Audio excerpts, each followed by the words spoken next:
Is that the wind coming your way? It is coming our way. It is a pre-hurricane stream here. That's on right. our channel tonight. Hurricane-nado, baby. I think it's Andre, right? Andre Rashad. Henri. Is it I am Henri? French. Yeah. Oui, oui. Henri. Yeah. Oui. So he's coming up this way. He's kind of splitting the difference between us. So we're hoping he goes your way. We've been blowing all day. I put out a big fan as the room looks tilted because the camera, it's a new camera, folks. Live with it. I'll figure it out at some point. The hurricane's hit already. Look, we're good. I put out a big fan and I'm blowing it the other way. I've decided. The hell with it. It's not coming. Yeah, we got fans coming your way too. We're like, just go get away from us. Go visit Uncle. You know what? We should send it to Uncle Ron in Vermont. We should both point it north. Yes, that's what we're going to do. Hurricane up we're there. We're going to coordinate our hurricane fan. Wow, that. The room does look sideways. It was fine, and I don't know what happened. It just kind of slid a little bit here. I just want to be like, nah, nah, nah, nah, nah, nah, nah, nah. We're getting there. How's that? We had this fixed before the stream, then it slid. Maybe the winds are picking up and it's blowing the camera. It could be. That's what I'm thinking. How's that? A little better? Yeah, that's fine. Still tilted. I don't know how to fix it. Yeah, I don't know which way I'll that figure works it out there. at some point. Bears Den, how's it going? Good to see Bears Den here. Hello, Bears Den. How are you? Just jumping on tonight, saying hi as we've been chatting all day about the hurricane that's coming this way, and boy, I tell you, it's I'm trying to remember the last time we had a bad hurricane up here. It's like we seem to get lucky, and it tends to miss us or slow down by the time it gets here. But this one was kind of concerning. Yeah, or it is concerning. It's changed direction a couple of times, and now it looks like it's going to hit pretty much again. It's going to hit when it hits landfall. The way I understand it, it'll be a Category 1, and as it moves inland, it moves into a tropical storm. But everyone's like, "Oh, it's just a tropical storm." The difference is 5 miles in wind. Yeah. Okay. So we're going to get winds, what we were told, between 40 and 70 miles per hour and a lot of rain. So. Yeah, we're at 35 miles an hour is what they're saying. So. But very good so far, guys. Enjoying the post CM Punk return. Oh, CM Punk, he's a wrestler. He's wrestling in AEW now or something like that. I've seen people post about it. I haven't followed wrestling in 10 or 15 years. Here's the problem with wrestling. And I like old school wrestling. I watch a little bit. Like they have SummerSlam. I could actually watch it for nothing because it's on Peacock and we have Xfinity and somehow I get that for free. I like Roman Reigns. He's like an old school with his own promos and stuff. He's really good. He's The Rock's cousin. Oh, wow. And he's really good. And he's a bad guy. So that's cool. I like Cesaro. Now they have to bring, here's the problem. They got to bring back guys like John Cena, Goldberg to try to get any interest. I mean, you know what they did? Yeah, I watched it when we first moved into the house here, which is back 23 years ago, I think now. It's 97, 98. Mm-hmm. We went to some shows at the Garden and we followed it. We went to Worcester and saw a couple of shows live at Worcester. In fact, there was one that they taped in Worcester, and I still see it once in a while. Mankind beat The Rock for the title in Worcester. That's the title. Yeah, I remember that. Yeah, Stone Cold come out at the very end and hit Rock over the head with a chair and threw Mankind on him, who was passed out, and the ref counted him and he won. And that was the night Hardcore Holly fought somebody outside the Centrum, and the camera's like, and we're all so we were there. We were in the Centrum, right? And they're starting the ring, and then they go right up the ramp and they go out. And now they followed them with a camera, right?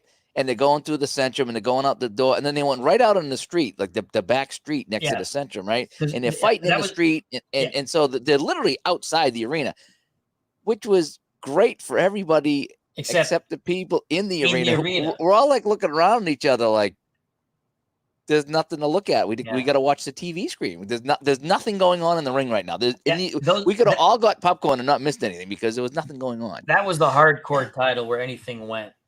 Yeah, I think, or and some that's what nonsense I like that. watched. And then all of a sudden, they brought in like more wrestlers and more. They had a good core, and you had your good guys and your bad guys, and tag teams and women and all that.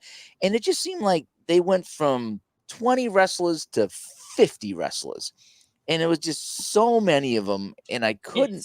It just got to be like too many wrestlers. In the old days, and I didn't know this till I started watching these documentaries on YouTube as my new camera pulsates. The territories, you're right. They didn't want to. They wanted to have 10 steady guys, anywhere from 8 to 10 steady guys, and they would fill in with guys stomp matches. And then they would bring some guys in once in a while from different territories for a little bit. But yeah, when you have too many, it's what do you do with them all? That's the thing. There's too many storylines. I mean, that Undertaker Mankind cage match was a legend. I still watch videos of that. That was just unbelievable. Stone Cold driving the Zamboni into the rink, and I think it was in Detroit or whatever it was. Yeah. That was all classic stuff. Now there's, every once in a while I don't think I could name more than one guy. I mean, everyone that I saw retired. The Rock and Austin and Undertaker hung on for a long time, and just he finally retired. Here's the thing with wrestling: athletically, they do more athletic things. Oh, jeepers, yeah. Very talented. It's like violent gymnastics, and I don't mean that in a knock. It's incredible what they do. The problem is when you do too much of it, it waters it down. How many times can you see a guy do the thing off the back ropes or whatever, flipping, and the other guy's already preparing to catch him? I say cut back on that. That's what I like about Roman Reigns. They've cut in his matches. They've cut back a bit on that, where it's a little more old school wrestling, and then a little of that. But the other thing they do, way too many false finishing moves. Like you remember, like if you got hit with a DDT, you were done. It was over. You're done. Now it's like 3 DDTs for whatever finishing move. You got to hit the guy 4 or 5 times, or I just think, and I've tried to watch some AEW, and it's not horrible, but it's different. It's a lot of indie guys who wrestled the indie circuit, who did all the crazy stuff. And when every match is sort of like that, and again, I don't want. You mean you push the envelope so much where everything is crazy, and then it's just like nothing is crazy, So, yeah, Hockey Fan 76. It's funny that he mentioned about the Mankind match, because Kevin Nash said that match actually ruined wrestling, because you took what they call a work, right, and now you've made it. You kept wrestling, and that was that's gruesome to watch. I mean, he really gets thrown off, and finally they're like, as great as that match was, in some wrestlers' opinions, I'm not saying I agree, disagree, but I understood Kevin Nash's point. You went too far with it. It was too real, because it was. And now, what are you going to do? Because everything in wrestling, it's like it's controlled violence. And when he threw him off and he crashed the table and his tooth went through his nose, and then he climbed back up and he went through the cage, which was the match, which was unplanned. Going through the top, it was unplanned. And Undertaker's sitting at the top and he's trying not to break character, but at the same time, he's just like, he's very concerned. He was very concerned. And then he finished the match, and it's just like, and you can see like Undertaker's like, I think at one point when Mankind climbed back up, Undertaker was they came out and stopped the match. He's like, "What are you doing?" And Mankind's like, "Just get me the tax, and we'll finish this." Yeah. And but here's the thing: it's not that they do that stuff too much anymore, but it's too much high flying stuff, too much false finishes for me. I did enjoy. I watched a little bit when it was Roman Reigns and Antonio Cesaro. Those matches were more old school with still some of the newer school stuff. Again, everyone knows wrestling's fake. Obviously, it's entertainment, right? And even when you're 9, 10, 12, whatever, you say, okay, but it's the believability that maybe it's real. That's what always hooked you. Like you knew it was fake, but it's plausible. Now these guys are so jacked, and they're so athletic, and they're so good at what they. Back in the day, if you were just a big fat guy with a beer belly, you could wrestle, and that's what made it fun. And now it's like you got to be at the top physical shit. These guys are the modern day gladiators. I think there's no storylines anymore that are interesting to me because they're given a script. Dusty Rhodes, Superstar Billy Graham, Ric Flair, Bruno Sammartino, whoever, whatever. The Rock, Stone Cold Steve Austin. They weren't given a script. They created their characters. Yeah. Now, in the old school, say Bruno Sammartino, right? He's just playing himself, basically. And he really was a strong, really guy. You could snap your neck if he wanted to. I mean, there's no – there's the picture of him picking up Haystacks Calhoun. It's a fascinating story because Haystacks Calhoun didn't want to be picked up, and he wasn't supposed to pick him up. And he caught heat for that because they're going, why are you trying to promote yourself? And he was sitting there going, well, I got to do something. In his mind, he was saying, I got to do something. They're just burying me here. I got to show something, right? And they basically, I put a documentary on my Facebook channels, absolutely. And it's not even more, it was more about the wrestling business. And he stays in character. I mean, not in character, but he stays kayfabe, you know what I mean? Like he's not really giving anything away, but he's kind of, and again, he's passed away, God rest his soul. But he was saying, it starts off with him in Italy during World War II as a kid. And that story is just completely fascinating to see what he had to go through. But my point being is they've gone too much cartoonish. They've beyond cartoonish. And I get it. You're still going to get those people who like that watch it, but you're not growing your audience. Imagine, Dave, that they're on these major networks and they can't draw. Yeah. When they were talking about, I saw another documentary about the old Saturday night main events when it first came out, before wrestling went goofy, how they used to get people, they were doing huge numbers for that time slot. You know, when they were instead of Saturday Night Live was taking a hiatus or something, you know, they would take the Saturday Night Live time slot and they do huge numbers. Now they're on Fox, they were on Peak, you know, they're on Peacock now. If you have Peacock, you can watch pay-per-views for free. They've gone, you have to make it, again, we know it's fake. You have to make it believable fake. That's all I'm saying. Yeah. Did you ever see the South Park episode of wrestling? No. When they signed up for wrestling in school and they went in and they all had their costumes on in gym class and the gym instructors got like the Olympic wrestling outfit on. I was like, I'm going to show you real wrestling. And the kids are like, yeah, we're not interested in that, you know? So he's trying to like show Olympic wrestling. So they set up a ring in one of their backyards and they started to do the WWE wrestling thing where they all had storylines and this and that. And next thing you know, they started drawing crowds in from the neighborhood. Oh, that's funny. They didn't do a lick of wrestling. They would just come out on the microphone and talk. Promo? Yeah. And it was just you know, you betrayed me. It was pretty funny. Sorry. Hockey Fan 76 says, make a finish. We were talking about make a finish. And then he says, Harley Race was a rugged son of. Yeah, he was a real. There are some guys who could really, like, you didn't want to mess really with Harley Race. You didn't want to mess with Bruno Sammartino. There are guys you legitimately didn't want to mess with. Yeah. Where Ric Flair was fun to watch, but Harley Race in reality could kick his ass. Bruno Sammartino in reality could have kicked his ass. And a couple other guys, because he was more of the. Again, he's a big guy, this and that, but he wasn't like one of those guys who could shoot. You know, like Bob Backlund, if they really went at it, him and Ric Flair, Bob Backlund would kill him. Yeah, Backlund's going to be the one of the worst wrestlers, in my opinion. Not worst, best. No, I couldn't stand him. He reminded me of one of my math teachers in high school that I did not like. First off, secondly, he had nothing to him. He was the face, and he had nothing but his towel. He threw his towel into the crowd, and he was the most boringest guy to ever wrestle. Here's the thing: when they were trying to, and again, I watch a lot of documentaries on YouTube. It's easy to find them. I like to watch a lot about Superstar Billy Graham, Bruno Sammartino, stuff like that, and even going forward. But when they were saying they were selling out with Backlund, right?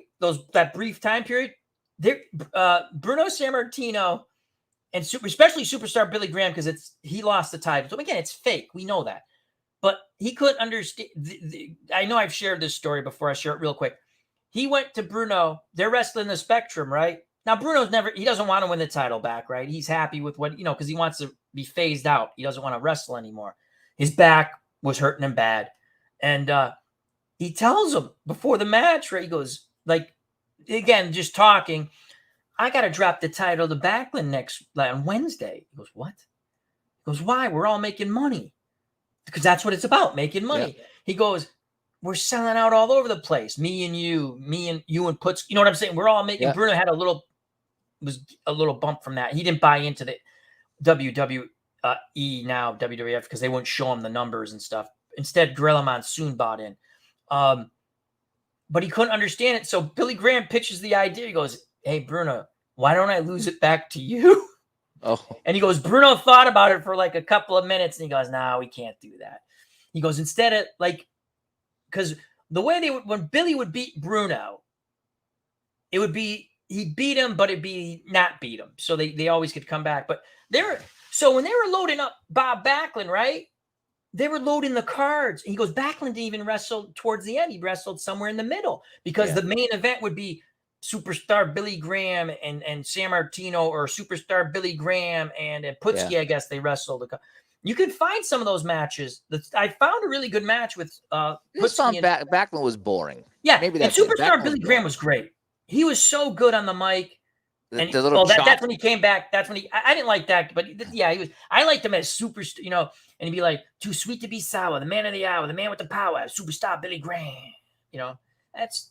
Yeah, it was fun. It was fun back in the day. Yeah. They had charisma. The guys nowadays, I mean, they're totally jacked.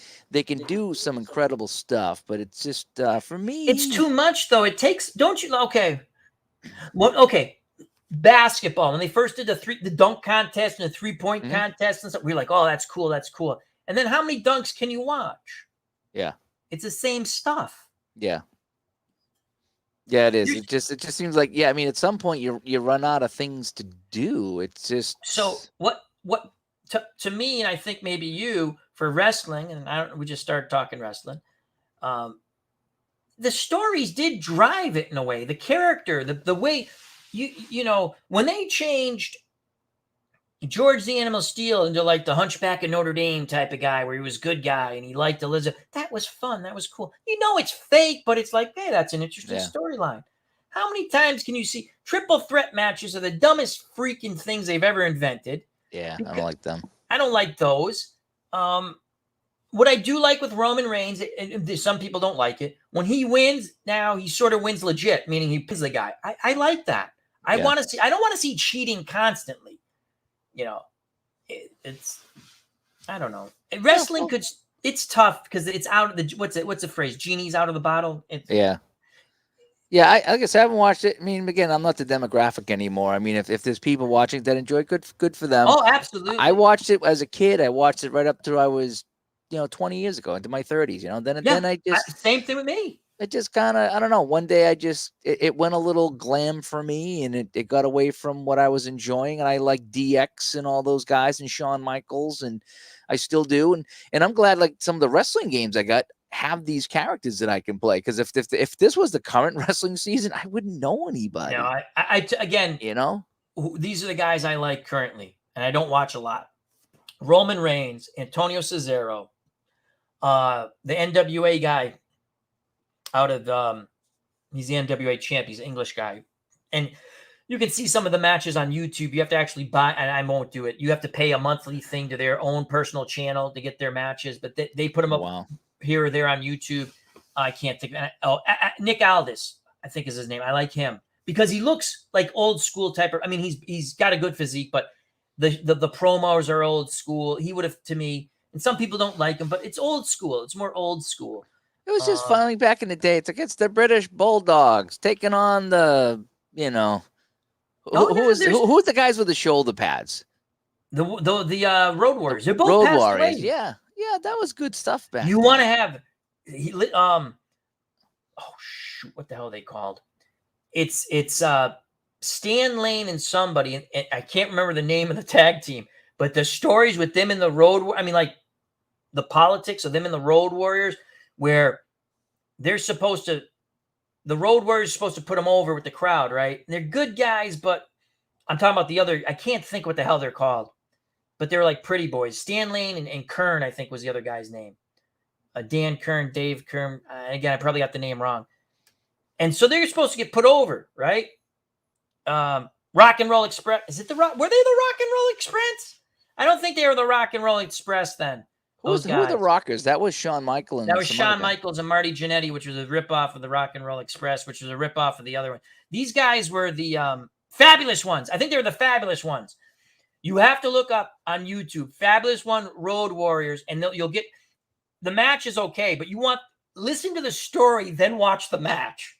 Because as Sports Time Machine says, the Fabulous One, Dave, it was unbelievable. They used to, the guys with you were saying with the shoulder pads, the Road Warriors, they used to say they were from Chicago. They weren't in reality. They were from Minnesota. And they were bouncers from this bar. Steve Kern, thank you. Steve Kern, Stan Lane. Mr. Utah, Sports Time Machine, Mr. Utah, my big wrestling fan. It's I've listened to that story more times. And then I watched the match. So they're supposed to put them over, meaning the Fabulous Ones are supposed to win. But now they come up to them right in the ring. You know when they still used to do like the whole where the referee would check you kind of thing, which was kind of fun, right? One of them goes up, and I can't remember if it's Animal or a Hawk. I think it was Hawk, because Animal was more the level-headed one. Hawk was just like, and they didn't really wrestle. They just beat the hell out of you and would slam you over and over again, right? He goes, we're not doing the finish. And Stan Lane goes, what do you mean you're not doing the finish? And Steve Kern, he would chew bubble gum, like just to tighten his jaw up and stuff, and he's chewing, and he never pays it. He goes, Stan goes, he never paid attention during these things because, he knows it's whatever. And then he hears the guy goes, I told you we're not doing the finish. And Steve Kern went, what? He went, huh? And he thought he was mocking him, right? So now when the match takes place, they're it's still not really a fight, but it's a little more than what was. So Steve Kern, I'm not doing it justice. Please, later on, look it up. He's sitting there going, these guys, they're not going to do the finish, right? We've put them over. Now they're supposed to. Now he goes, well, we can't beat them in a real fight because they're basically, and you can watch when Steve Kern keeps getting slammed, you can see that Hawk is slamming him harder, a bit harder. And again, it's tough to tell because when I watch it, then when I watch the interviews with these guys and then I watch the match, it looks a little more rough. Don't get me wrong, but you say, well, that's kind of wrestling then. But as he's saying it, they were doing it a little more harder. And Animal was, I think his name is Joe. He was a little more level-headed, and he was still doing the work. The regular kind of stuff, a little harder. Yep. So Steve Kerr goes, all right, because he's telling the interview, all right, you got to outsmart these big guys, right? He goes out, he gets a chair. Now, this isn't part of the plan, right? He comes into the ring, right, with the chair. Now, you know how when they hit you with the chair, it's flat, right? He goes, I wasn't hitting them flat. He goes, I was hitting them with the edge to say, I've had enough of your crap, right? And now Hawk tries to get the chair away from him. And Steve Kern saying, if he got that chair away from him, he was going to beat the hell out of him. He goes, I won't let him get the chair. And they cleared the ring, right? And now the crowd, they got over because the crowd goes nuts. Wow, these guys stood up to them. They went in back. Vern Gagne was the promoter in that territory, the Minnesota, whatever it's called. It was AWA, I think. And he starts coming and he's screaming and yelling at them, right? He goes, don't yell at us. Go yell at them. They came in the ring and said they're not doing the finish. Anyway, so there's animosity. Now they have to go wrestle them in Puerto Rico like a month later. Oh. And it's unbelievable. So now in Puerto Rico, which is a really that's where Bruiser Brody got killed. He got stabbed to death in the shower. There's a wrestler named Bruiser. And again, I can't do justice. You have to look that stuff up yourself. But it's a horrible story, unfortunately. I think I remember seeing a documentary on that. Yeah, he got stabbed to death in the shower by another wrestler. But anyway, so Puerto Rico is a tough place to wrestle. The fans really get into it, and they're wrestling on an outside baseball field. And I want to say Roberto Clemente field, but I'm probably wrong there. So now they're supposed to lose to the Road Warriors. And they're going back and forth, but now they don't talk to each other because the dressing rooms are so far apart. There's a go-between, right, Dave? So now Steve Kern again, he goes, I'm going to show these guys for what they did to us, right? He goes, you tell them we'll do their finish and they can beat us 1, 2, 3 in the ring.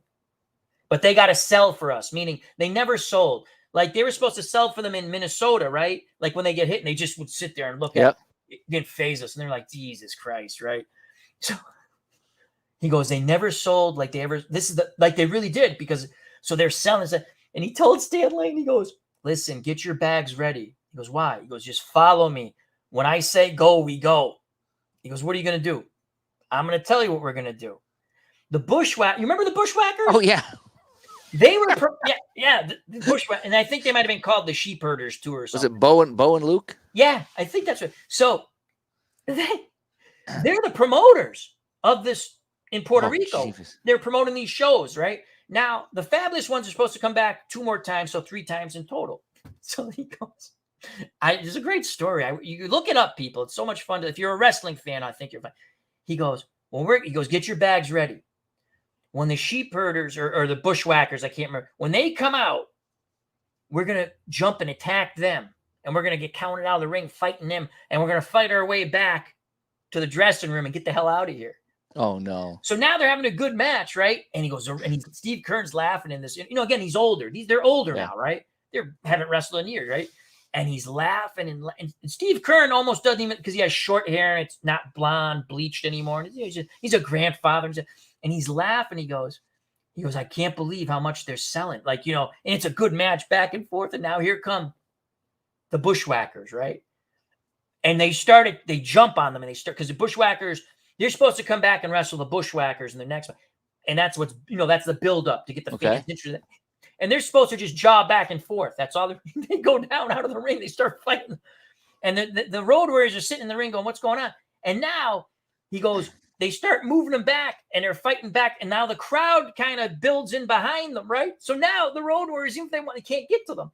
And now they also have this match on TV. So on YouTube. So Dave, after I watch this, right, I go and find the match and it's exactly like they said. It's hilarious because the Road Warriors in the ring and they raise their arms in victory and no one's watching the ring. They're watching the brawl on the outside. He goes, we got into a cab and got the hell out of there because they came flat. The guy was banging on his hotel door going, come out. He goes, I'm not coming out there. You're going to kick my ass. He goes, you better leave or I'm going to call the cops. He goes, years later, they talked about it and they said, they weren't professional. And we were teaching them a lesson for what they did. But it was that's what I enjoy about wrestling now. Finding the shoot interviews, I guess they call them. 35 Productions down there in Connecticut is awaiting that hurricane. He's going to get it before us. What's it doing down there right now? Ray, is it what's it doing down in Connecticut? Is that supposed to be coming ashore tonight or tomorrow morning for you guys? So he said he's got a tub full of gasoline for the generator, so he's all set. So I'm wondering where that storm is. If you're listening to us right now, what's the hurricane doing if you're on the East Coast? It's supposed to. We're supposed to start feeling effects. I shouldn't say hit. About 2 a.m. 2 a.m. Yeah, we're supposed to be getting rain, like I say, about that time as well. But they said by nighttime, it might be around us. So we'll see where it goes. Hopefully, it's not going to be too bad. But all right, well, enough of the wrestling talk. That was fun. We did some wrestling talk there. I'm trying to think what else we can talk about. Well, Dave, you started the hockey project again. I come back. Game 1. Oh my gosh! That was fun. I have to be honest though. I was playing Game 1, Boston, Montreal of the finals in my project there that you were part of, and for 5 minutes to go, it kept doing penalty checks. And if you've followed any of what I do in a hockey game, if it's a one-off, I don't care. But if I'm playing some kind of a project or something, especially a playoffs or something that kind of matters, I tend to put the whistle away. In your pocket. Put the whistle away, especially in a Game 1 Stanley Cup Finals. The Bruins had three or four penalty checks in the last 5 minutes. That was inside the crease, correct? Inside the crease. Yeah. So the first one was a penalty, and I said, nope, I ain't calling it. And then there was one that wasn't a penalty. Then there was another one. It's like, geez, how many more penalty checks can they get? And I says, I'm not calling a penalty on either team right now. And if I go to overtime, I'll play 5 or 6 minutes, and then if I get a penalty, that's fine. But just – no, I don't want to end it on a penalty or a power play goal. So I didn't. And what ends up happening is Brad Park makes a pass. It's stolen by Gainey, I think. Gainey shoots, saves Gilbert. Park with the rebound. Middleton, passes to Middleton with no time left on the clock. Middleton scores on drive. It was fun. And I'm telling you, Middleton had like out of 100 chances, because it's a 1-100 in that game, I think he had 4 or 5 numbers he could score on, and he got it. It was just a complete fluke. So it was his 1955 of the period. So it was I enjoyed it. I started listening to a lot of times. What I do when I see people put up a stream or an upload and it's late at night, I'll start listening to a couple of different ones so that when I get to work, I know like it's saved. Yeah. And I listen to them on my phone in between stuff. I do that too sometimes. I'll download it to my phone and listen to a game, that somebody plays. So it was good stuff. It was I really like that Inside the Crease. In fact, I know we've talked about it, but what, again, for people who might not, because we used to call it whack-a-mole. Yep. But we poked some fun at that game for the longest time. And I've done that for a couple of games because it's almost like I didn't know the game that much. And then once I play it and you get it, that's when you can truly judge a game. And we're all guilty. We judge a book by its cover. We all go online, see a game, it's like, that game's stupid. I won't like that. This and that. No matter what the game is, sports or unsports related, that game there, I just because it's hockey and I enjoy hockey, I downloaded the demo. And I couldn't figure it out. Ron actually helped me figure out that game there. He showed me how to play it. And then ID was playing it and somebody else was playing it. And so I got it. I said, I'm going to just drop the $30 and get a season. And I was just like, and then once I got in the hang, it was like, wow, this has like block shots and wide shots. It has a lot to it. And it has a lot of the little things in hockey that a lot of the other games don't. But if you're a hockey fan, you might want those things, Arnold, Hamden, Connecticut. Nothing so far this cloudy. Okay, so you're in Connecticut. 35 Productions is Connecticut tomorrow afternoon. Supposed to be a real start. Yeah. Well, again, Al's supposed to get 50 to 70 miles an hour winds. We're supposed to get 35 over here on the coast. So hopefully it won't be. And again, that's what they're projecting. Who knows? I hope we don't get that. Obviously, I don't want to be without power. I don't want anyone to be without power. I want everyone to enjoy and stay safe. But you prepare for the things and you just wait. There's nothing you can do. That rain. Let me see if I can call up this photo. Okay, here it is right here. See if I can. Is it the track of it? Oh, Dave's gone. Oh, hang on. Oh, I hit the wrong button. Instead of sharing the screen, I stopped the camera. Let me show you. Hope everyone's doing well out there. This right here. So that was my street. Let me see if I can make this full. When was that day? Okay, so that was 2 or 3 days ago. Wow. Okay. That's where I walk my dog. So we're on a circle. We come out of the circle. That's the long street. It's a quarter of a mile to the main road. That was when we had that heavy rain, right? Yeah, we got that heavy rain here. What was it? Wednesday? Yeah. Wednesday, Wednesday, Thursday. Yeah, we got it. Just wouldn't stop raining. And it overwhelmed the storm drain. That's actually Sharon's sister's car because she was visiting her mom. Yeah. And she stopped by the house. She comes walking in the front door. She's like, "Well, I ain't going home." I was like, "What happened?" She's like, she showed me the pictures. Like, I can't get down your street. She goes, "I got to wait for it to drain." So we watched TV for a while till it drained. But wow, I hope everything. Wow, yeah, that just overwhelmed the storm drains right there. Yeah, it goes all the way down the street too. Now that's not 6 feet deep. It might only be 5, 6, 7, 8 inches deep, but still that's still enough. You don't want to. That's going to prevent the car from getting down the street. You know what I mean? So wow. Yeah. So that was crazy. In fact, there was just pictures of kids there was a park in town, and the park flooded. Like the baseball field flooded, and they had rowboats, and they were rowing in the park. It was kind of messed up. The whole town got flooded. So I'm hoping we don't get that. Yeah, it's supposed to be heavy rain here, wind. Steeler fan says Houston is not seeing any of the rain from the hurricane right now, so that's good. Boy, that would be a big hurricane if it was, right?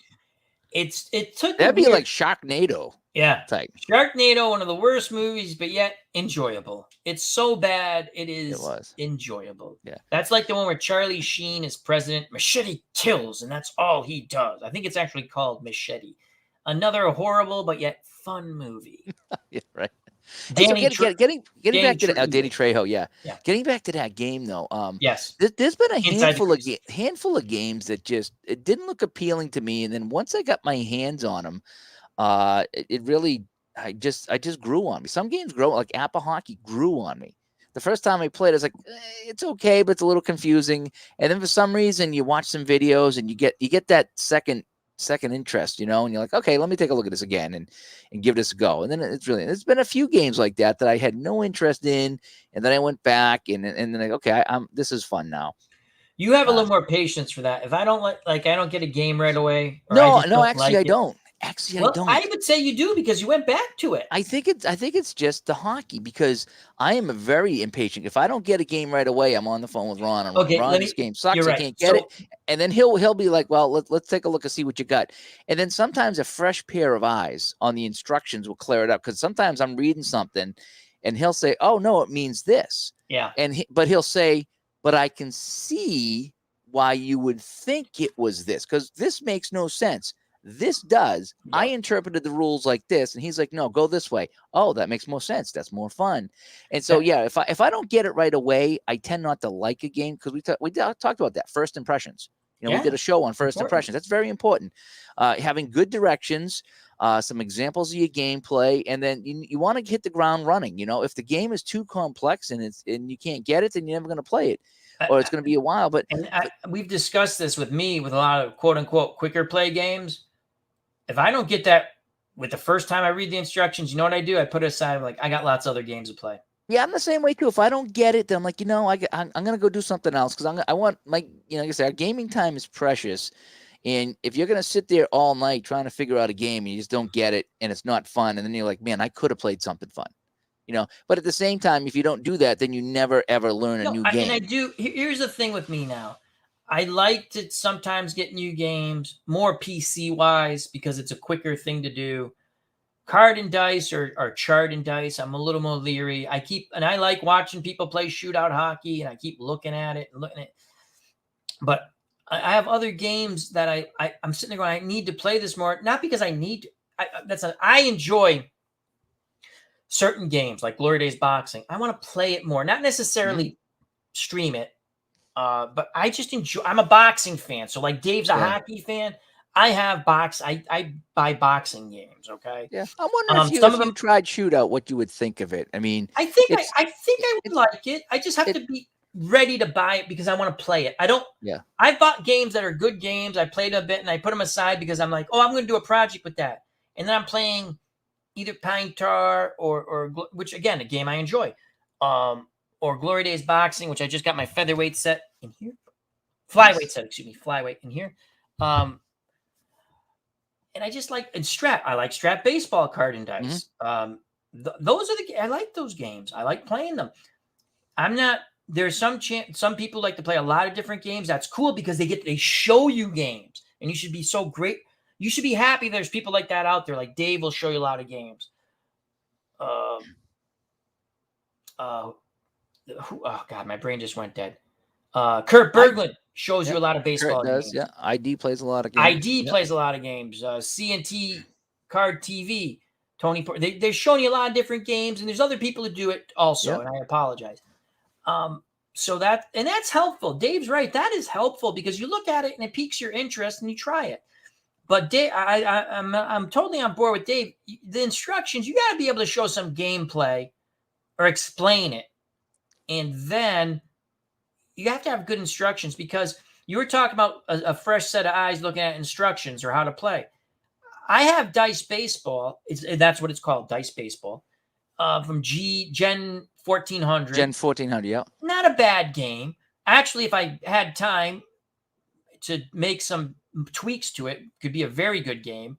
A lot of good things in that game. But there was a couple of things on like just a regular fly ball. I'm like, why do we treat it? And I had two of my friends who aren't sports gaming friends look at the instruction because you're looking at it wrong.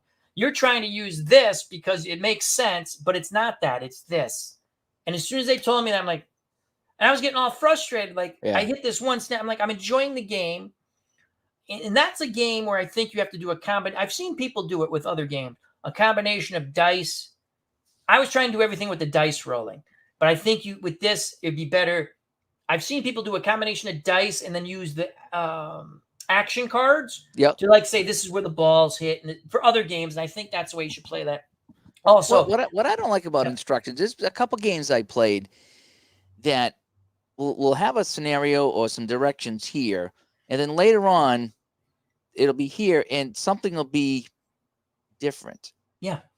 and you're just like, well, over here it says the player does this, but down over here it says the player doesn't do this. I think some games we want the preciseness of a game. That's not the right word I'm looking for. You want the little nuances of the game, but I think some games go overboard with it, and Get it a little really too cute. Yeah, to me it slows it down. There's a beauty in something about strat, even like basic strat. It's just you roll. I like basic strat. I would play it more if they had more seasons, but they well that kind of turns me off that I only get like 3 seasons because hockey. You mean right? No, baseball, strat baseball. Oh, they got. Oh, yes. I know what you mean. Yeah, the because again, Strat's a good game. I'm not going to get about the company stuff. Good game. I enjoy it. The other thing, like Pine Tar, good game, very easy to understand, right? Then you have, and again, I like Dice Baseball from Gen 1400, but I think they got too much in the. Listen, balls hit to the right side, hits to the right side. The guy's going to third base. I don't want the freaky scenario because it never freaking happens. I have very rarely. I have the Gen 1400 Dice Racing. How is that? I almost picked that up. I didn't. I played a small thing on my channel last year, 2 years ago, and I just took 10 racers, and it was kind of fun because you would each car had a rating, and you would roll the dice to see how they did in the pre-laps or whatever it is, the pre-race, and that's how you slotted them, and that was kind of cool. And I just took 10, and you rolled the dice, and you looked at it. I think you looked at a chart compared to the car, and it told you like how fast they did that lap, or something to that effect. And you did that for all 10 cars, and so at the end of that first lap, you could see who was winning and who was losing. And that's what made it kind of fun. And I think I just played like 10 or 20 laps. And on the last lap, the lead car got in an accident and wiped out the first 3 cars. And car four won the race on the last lap. It was kind of fun. I did enjoy that. It was kind of fun. Yeah. Again, I have the boxing game I haven't really dwelled into too much. Plays very similar to the baseball game with a control and this and that. And again, I think that's more of a card. The action it would work better because you're rolling way too much. Maybe I would roll, but I just like Glory Days boxing because it's so easy to understand and it flows. And what Anthony Crooks did, which was brilliant, was he took out some of the overkill on every little thing, and it's built into the game. It's just my opinion. It's very easy to understand. I like it. And again, please don't judge when I stream any game. I go long. I'm talking with the chat. I'm just enjoying and making mistakes as I go along. That's always great when my fumble hand hits the thing. Like, God, I don't know where this was and how many points the guys scored. Well, I think it's 8. Arnold asked, how do we like Fast Drive Football? I don't know if you played Fast Drive Football yet. I have. Al Wilson just said today or yesterday that he released version 1.1, so we did a little bit of tweaking. It's not quite official, but he said it should be official in the next couple of days. I've seen other people play it, Dave. I've seen you play it, and I see the enjoyment that you get, which makes me happy that you enjoy it. Is there any decision-making in it? That's the only decision-making in that game, I believe, is maybe at the end of the half or the end of the game when when you can maybe go for it on 4th down or try an onside kick or something like that. But as far as like it's drive by drive, so you roll to get the result of the drive. There's a couple small decisions to make. That's what I thought. That's what I thought. So it plays again with my Glory Days boxing. There's no decision making, but because I'm such a big boxing fan, I envision everything. So to me, when I play a football game, just me, I like to make decisions. That's me. But it's a beautiful game. I've seen people play it. Al Wilson, he puts out for free. You can't complain about that. It's a wonderful. Thank you, Al Wilson. And I see how much enjoyment that game and he's brought to the community. So I tip my cap. All right. So I got a couple of questions here. We're going to get a little goofy here on Saturday night. I like goofy. And this is for the chat room too. If you're listening in the chat room, you can post your answer here. Oh, should I get something to write down? Shit. No, you don't have to. You don't have to. So we're going to ask Al the question, but then again, anybody can answer this question. So here is the question. If your office had show and tell for adults, what thing would you be proud to display at your office if they had show and tell? What thing would you be proud to display in an office show and tell? And this is open to anybody here. Ooh. What would you bring in to show? I would bring in Nurse Teresa. I'm very proud of Nurse Teresa. And I thank God every day I have Nurse Teresa. So my show and tell would be Nurse Teresa. And then I would hug her and say, kiss me with your tongue like a 12-year-old would. What would you have Nurse Teresa bring in of yours to show off? If you, Me. Yeah. Me. Nurse Teresa. I'm trying to think what I would bring in. She's not there. What would I bring in of mine to show off, show and tell? I was going in a different direction, probably not. I might bring in this. I got something here. I might bring in this. I would bring in something. I would probably bring in one of my helmets. I was thinking kind of something similar. I might bring in this. What is that? This I would bring in is a Gale street Sayers. hockey ball. This is a street hockey ball. Oh, those hurt. This is the one, my one and only overtime goal, finals winning goal in my career. Awesome. And the goalie grabbed the ball and handed it to me a couple weeks later. He goes, I have it, but I think you should have it. You scored the goal. So that's awesome. 53, 54 years old, whatever I was, scored on a backhander to win the championship in overtime. Now that's one you could bring in, the Grogan one. That would be a good one. That might be good. So I was going to do. That's what I would do. All right. I was going in a different direction, but I stopped myself. Yeah. So we didn't get any answers from the chat room. That's okay. No. So we got another one here. All right. If you could talk to any species of animal, what would it be? What animal would you like to have a conversation with? The dog. I guess it would have to be. Well, but would you really want to know what the dog was thinking? Yes. I'm like, why, dog, are you putting the cat poo in your mouth and then putting it places that pisses me off? And then, because the dog does not have a poker face, as there's a bug in here nope, that's not a bug. The dog is like the worst. I call the dog poker face sometimes because it has no poker face. I'm petting the dog, playing with the dog. Dog, understand? Hear me? Yeah, licking me all over the place, touching my brain through my ear. What's that smell? And I'm like, what did you do? And she's like, I love you. I said, what did you do? You did something. And you never have to change the litter box. You never have to change the litter box. No, we change it quite a bit. Again, this whole pet thing's new to me, right? So I go in there and I'm like, you son of a... And the dog, you have to understand, has now licked my face, my ear, touched my brain with cat poop tongue. I was none too happy. I know. It isn't that. Yes. So now when the dog comes up to me, I'm like, no licky. I will pet you. I don't know. And I always look, what did you do? But so you'd want to talk to the dog. Okay, I would want to go like, why do you just put the... And here's the thing. At first I said, Teresa, I think the cats took a accident in the kitchen. She goes, the cats don't do that. I go, this ain't the dog. Look at it. It looks like the cat. And she goes, oh God, the dog get out of here. You're telling me the dog put this in its mouth. Yeah. Walked around the house. Walked over and put it down on a perfect line. Yes. And it can. Yeah, it does. Yeah.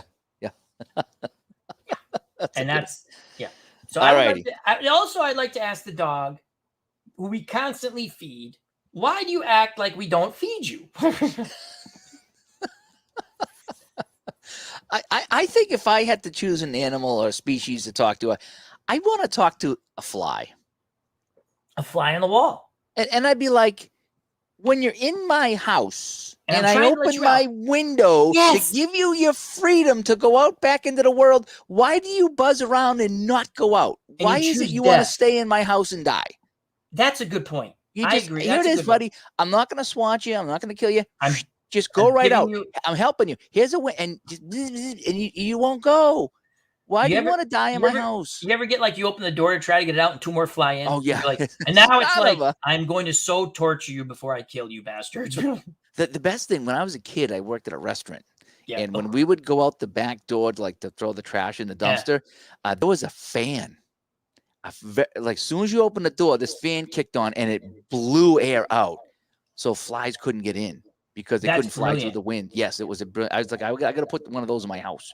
Oh, flies really they're annoying too. I'd like to talk to them. Like, why won't you leave? That's because you open the window, you try to get them out, or you open the door and say, come out, and they're like, you've been up against this door 14 times. Now I finally get over there to open the door. Now you don't want to leave. Yeah, you leave. Yeah, I don't get it.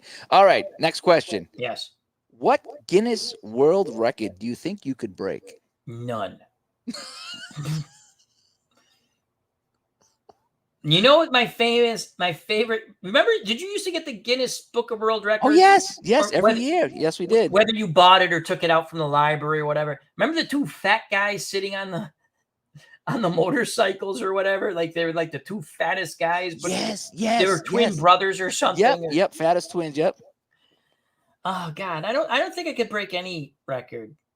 What was longest fingernails always creeped me out? Oh, they curled up. It's just like, oh my gosh, yeah. Great question. I don't think I could, because we used to do that as kids. We'd read that and we'd be like, what could we break? What could we do here? And I don't think I could break any. I'm trying to think of something. I can't hold my breath for a long time. Yeah, I used to, as a kid, I could hold my breath underwater for a while. Now I'm like 10 seconds and I'm done. I mean, we used to try to do the hold the breath under the water thing because that was one you could try. Yeah. I don't think there's anything I could. I don't think that's a great question. I don't think there's anything I could. I'm trying to think of something. Something obscure. Yeah, that pick my nose quickly. I don't know. I don't know. All right, next question. Have you ever been electrocuted? Yes. True story. Tell me. Okay. Shockingly. Oh, wait. Here's what happened. I was over at my uncle's house. My parents would go over and they play cards at my uncle's house. And yes, it is a long story. If the court allows, yes.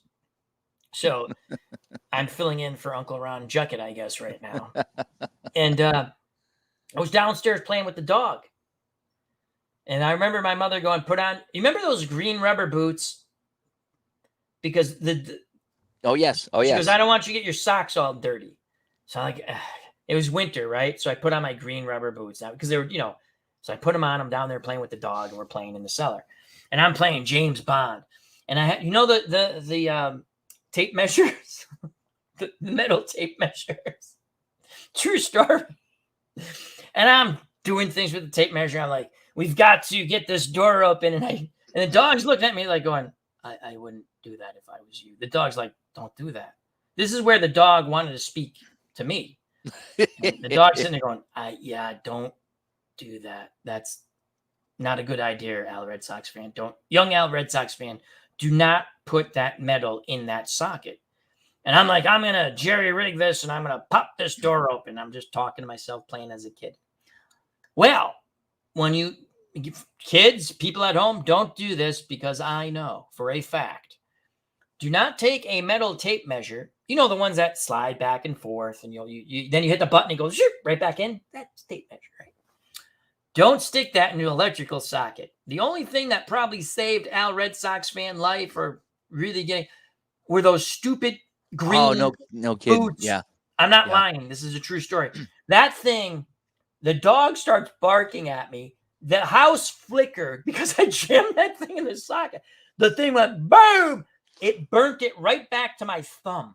Oh. And I was like, and the dog's like, I told you not to do it. And the dog goes running upstairs, running out like, go get help, running up back. They come down. And I mean, my mom smacked me in the back of the head. My dad smacked me in the back of the head. Was your hair all fried and your face all black? And they're like, oh no, my thumb was all brown. And my dad's like, you're lucky you had those boots on. So I have been shocked and I don't recommend it. True story. I had two. Okay. Once when I was a kid, maybe 5, 6, 7 years old. I think 7. And we had the Christmas tree, up as a kid. And I was all excited. And I get up one morning, and I had to go plug in that tree to see the light. Yes, as a kid, that's what you did back in the day. And so I grabbed the tree. I get under the tree, and I grabbed the plug, and I went to plug it into the socket, and somehow I just felt a quick, and somehow I let it didn't whatever I did, but I was like, someone else plug in the tree.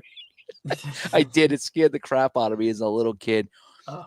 I was like, oh my gosh, that was and I think back to that too. It's like, you're right. If I hung on long enough, I'm dead. See you later. Bye bye. Yeah. And the other one I had, I think I was 19. I was playing in a band, and we were in the backyard. We're in the backyard, summertime. All I had is a pair of shorts on, no t-shirt, no shoes, no nothing. And we're playing on the grass, and we have the PA hooked up, and I actually went to sing into the microphone, and when I hit the microphone, because I had no shoes to ground me. Was it what? I don't remember, but there was a pool. There was a pool there. Yeah, so the ground could have been a little wet. Yeah, so I hit the microphone. I was like, whoa, don't touch the microphone without shoes on. So those are my two. Our house, when I was a kid, got hit by lightning. Oh, really? Yeah. Took it off, cracked the foundation. I was at my uncle's house. You know when they say don't wash dishes and stuff during a thunderstorm? Folks, be very careful washing. My mom got shocked. My brother had just got out of the shock. This I found out later. Oh, wow. Yeah. It blew up the TV. We didn't have a color TV for like 2 months. We were watching black and white TV. We put that on top of the big TV, which really wasn't a big TV. It was just long. It was an entertainment center that weighed 4,000 pounds. You had a radio.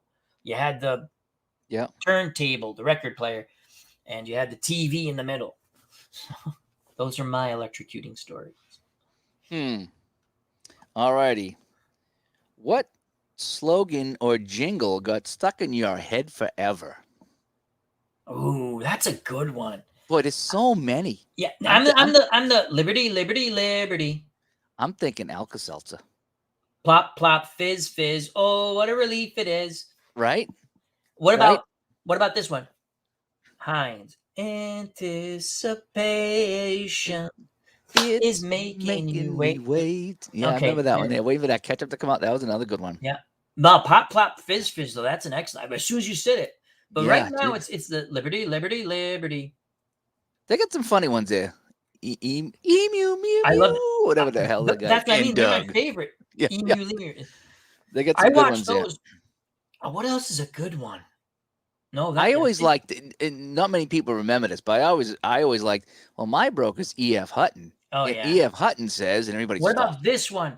The guy from, what the hell was the one? The guy from the Paper Chase, that movie and the TV show, Mr. But he did a commercial. See, I can't remember it, so it's not, but he had a very distinct voice, and you knew the commercial right when it came on. E.F. Hutton, maybe it was E.F. Hutton. When E.F. Hutton talks, people listen. Was it Smith Barney? Is it Barney. That guy there when he talks like this? Yes. Yeah, I forget what commercial. He did another good one there. They earn it. Is that the guy? Yep. They make money. That's the guy from the Paper Chase. They earn it. It was an okay movie. It wasn't as good as everyone said it was. It was okay. That's a good question. I think. Todd B. Todd B. Todd B's in the house. I'd like to teach the world to sing in perfect harmony. The Coca-Cola. That's a good one. Yeah, that was another big one back in the day. There's a lot. The McDonald's 2 all-beef patties. Oh, that was great. It was like a song. 2 all-beef. Yeah. There was some the food. I heard who wrote that? Like Billy Joel or Barry Manilow wrote that. Really? Yeah, no joke. There was some famous musician that wrote that 2 all-beef patty, special sauce, lettuce, cheese, pickles, onions on a sesame seed bun. And this person wrote a lot of jingles for different groups, for different places. Sometimes you feel like a nut. Sometimes you don't. Mounds and almond joy. That was another good one. I might not know them off. As soon as someone says it, I remember right away. Yeah. There was some plop, plop, fizz one. As soon as and I haven't heard that in years. I was like, plop, plop, fizz, fizz. Oh, what a relief it is. Yeah. Heinz is the one I even make a joke. Sometimes when I'm playing the football game, I think it's the Dolphins have a defensive lineman named Heinz. I'll go, he anticipated that play. That's my own little homage to. There was so many jingles back in the day. They don't do that any. Well, I don't watch as much TV. Yeah, I don't either. But yeah, the commercials back in the day was so good. They really were. You look forward to them. You'd sing them to people. You'd sing it in the car. You'd be on car ride. You'd be singing the jingles. It's true. Because you couldn't skip commercials. They were there. We didn't have cable. You watch commercials. All right. I couldn't believe I ate the whole thing. That was a good one. Oh, what about the it's remember the parquet? I don't know if it's not. Yeah, the butter. Yeah, remember the talking butter thing or parquet, whatever the hell it was. I did like that one. What's the next question? That was a good one, Dave. I like that. Yeah, that was a pretty good one. I like these questions. Have you ever accidentally texted the wrong person, and how did it turn out? I have fake texted the wrong person at one time to see how it would turn out. It didn't work. Yes, I have. Yes. I texted someone actually a couple of months ago. But it's nothing like, it wasn't like when I fake text someone to see how they react. Oh, and you do the whole, I'm sorry. Where's the beef? That's another good. Yes, where's the beef? Oh, yeah, where's the beef? Don't squeeze the Charmin. That's another good one. Mr. Whipple. Mr. Whipple, yep. What was the, sorry to go back to the other one, and they're not necessarily jingles, but the, was it sour cream? Nah, what the hell was it called? Was it sour? The guy would make this, he looked like the, time to make the donuts guy, but I don't think it's the same. Like the sour cream. What the hell was that? Time to make the donuts? No. That was.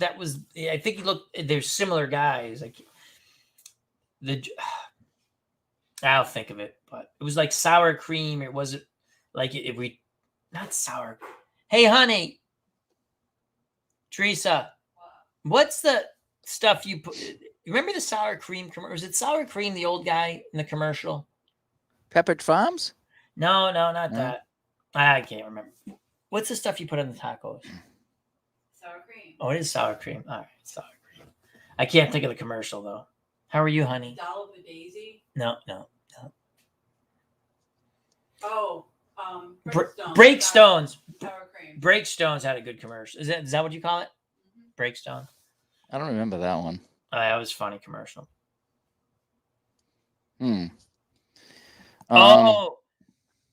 Cleve baseball fan 879, our good friend, formerly Trap Chan. This is a good one. Worst jingle ever. No. We don't say that on the show. No. I'm not coming in the picture. Oh God. I turn that off. When that comes on the radio, I turn off whatever channel it is. I don't care what it is. That's gonna scare the cats. Thank you, Nurse Teresa, off camera. Breakstone.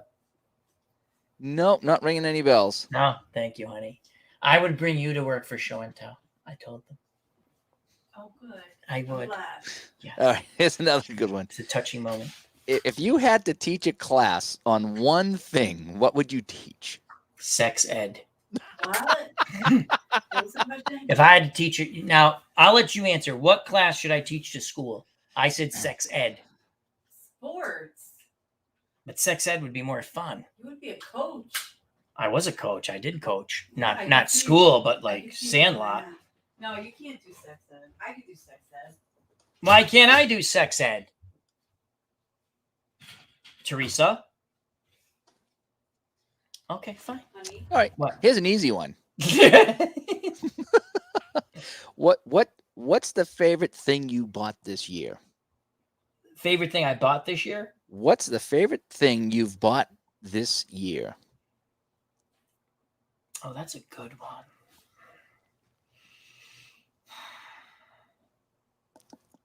I bought a ring for somebody. For the cat? Yeah, for the cat. That's my favorite thing I bought this year. Was it this year or last year? I don't remember. Now let's besides that, I like buying games. It makes me feel good. Even if they suck. Mine's torn between Apple Hockey, because I'm glad I found that game and I gave it another chance and I bought it. So I've been real happy with Apple Hockey. And we actually just bought a sound bar for the upstairs TV. Ooh. And Oh my gosh! Is it like? Is it like? Is it like a no? It's stereo? just a strip in It front goes of the in front. TV, and then the wireless subwoofer in the back of the room. And holy cow! Just that little cheap thing there. It makes it sound like you're in the theater. Now we don't have all the speakers everywhere because we don't have the setup for that. But just that, it's like wow, everything sounds really, really good. Yeah, so that's cool. That sound. I've been just binging Netflix lately. That's why I haven't played much. I've been binging Netflix, and You've been watching Blacklist. Blacklist. Yeah, I watched a lot of that, and then like at a certain point, it was it kind of dried up for a while. I kind of plowed through it. Thing. Yeah, they went to some crazy directions. I'll tell you, my favorite episode of Black, and I have a lot of them I like, but when he had the African guy who was like is his son basically, and they went back to find the people who made him like a child sex slave, and he got revenge on them. And the guy was like, "You don't have to do this," and he goes, "You see that? That's the guy. That's the kid you had. He can speak 5 whatever different. And he's got an economics degree, and he's such a smart, tremendously smart young man. Look at that. He's a good man. You hear what he said?" He goes, "But I'm not a good man." He shoots the guy right in the head. I love it because I'm not a good man. He's nuts. He's really nuts. Yeah. Oh, what do you consider your greatest achievement? My greatest achievement, taking care of my parents. Very good. Myself and my siblings, we kept our promise. They never had to go into a home, so. That's great. Not real exciting, I guess, but yeah. If you could send a message to the entire world, what would you say?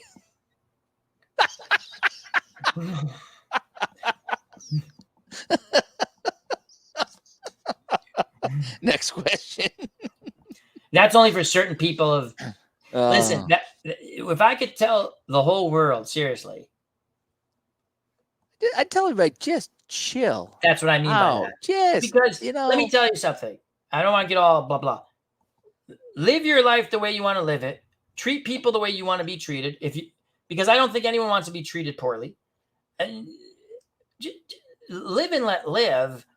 I don't want to sound sappy, but work together when you can, which you should be able to come up with solutions. But yeah, I think what Dave just said, just chill.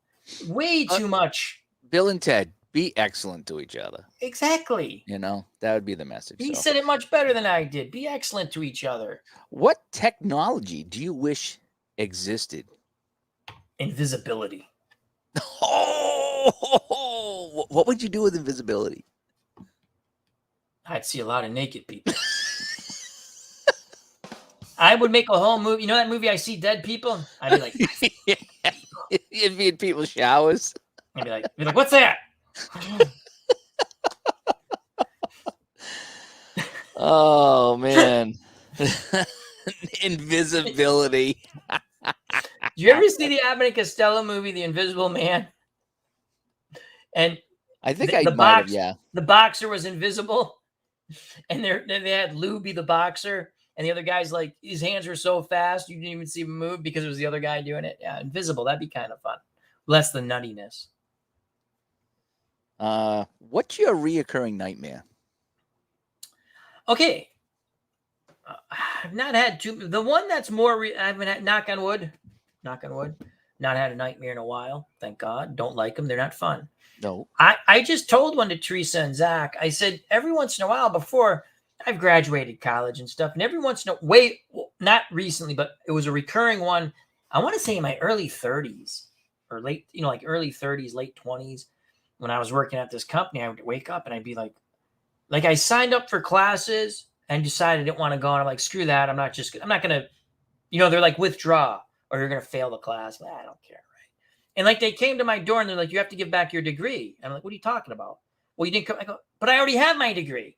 I just want to take a few more classes. I decided I want to go. And that was a recurring.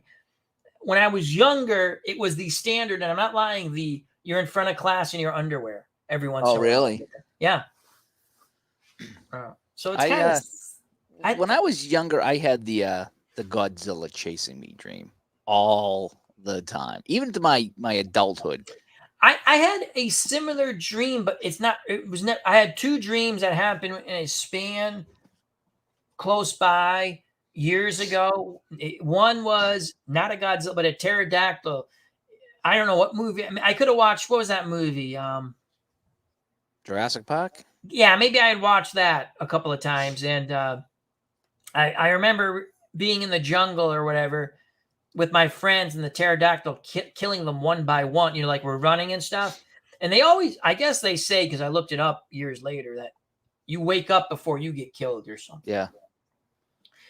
And then the other one was like a same thing with vampires, and that was after watching 30 Days of Night.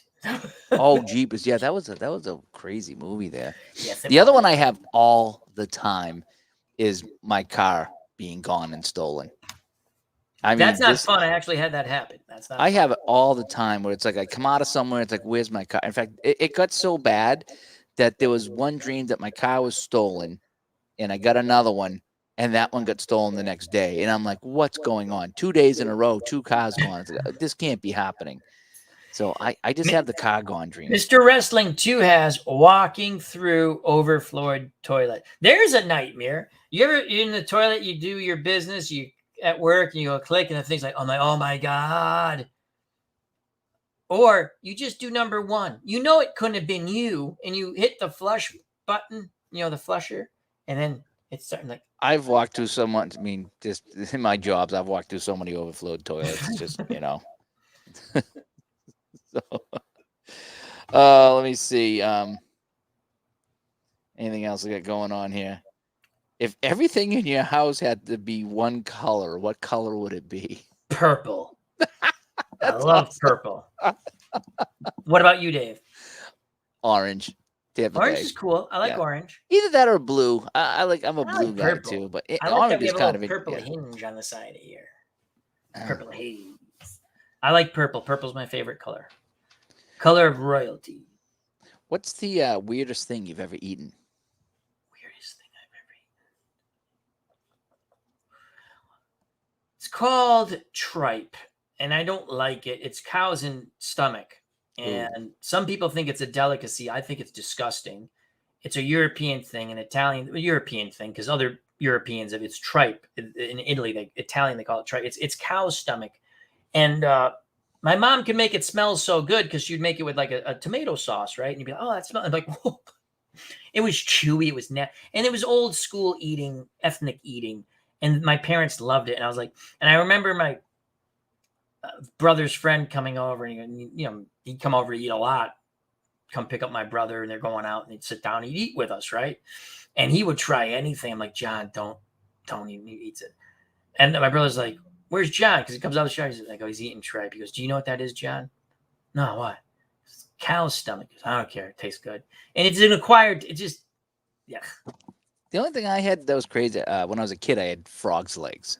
Yeah, see, I wouldn't do that either. And everyone's like, it tastes like chicken. It did taste like chicken. I was like, I'll try it. I was 10. Okay. I'll try it. I was just like, something slight. I had duck. I didn't like it. Did you ever have duck?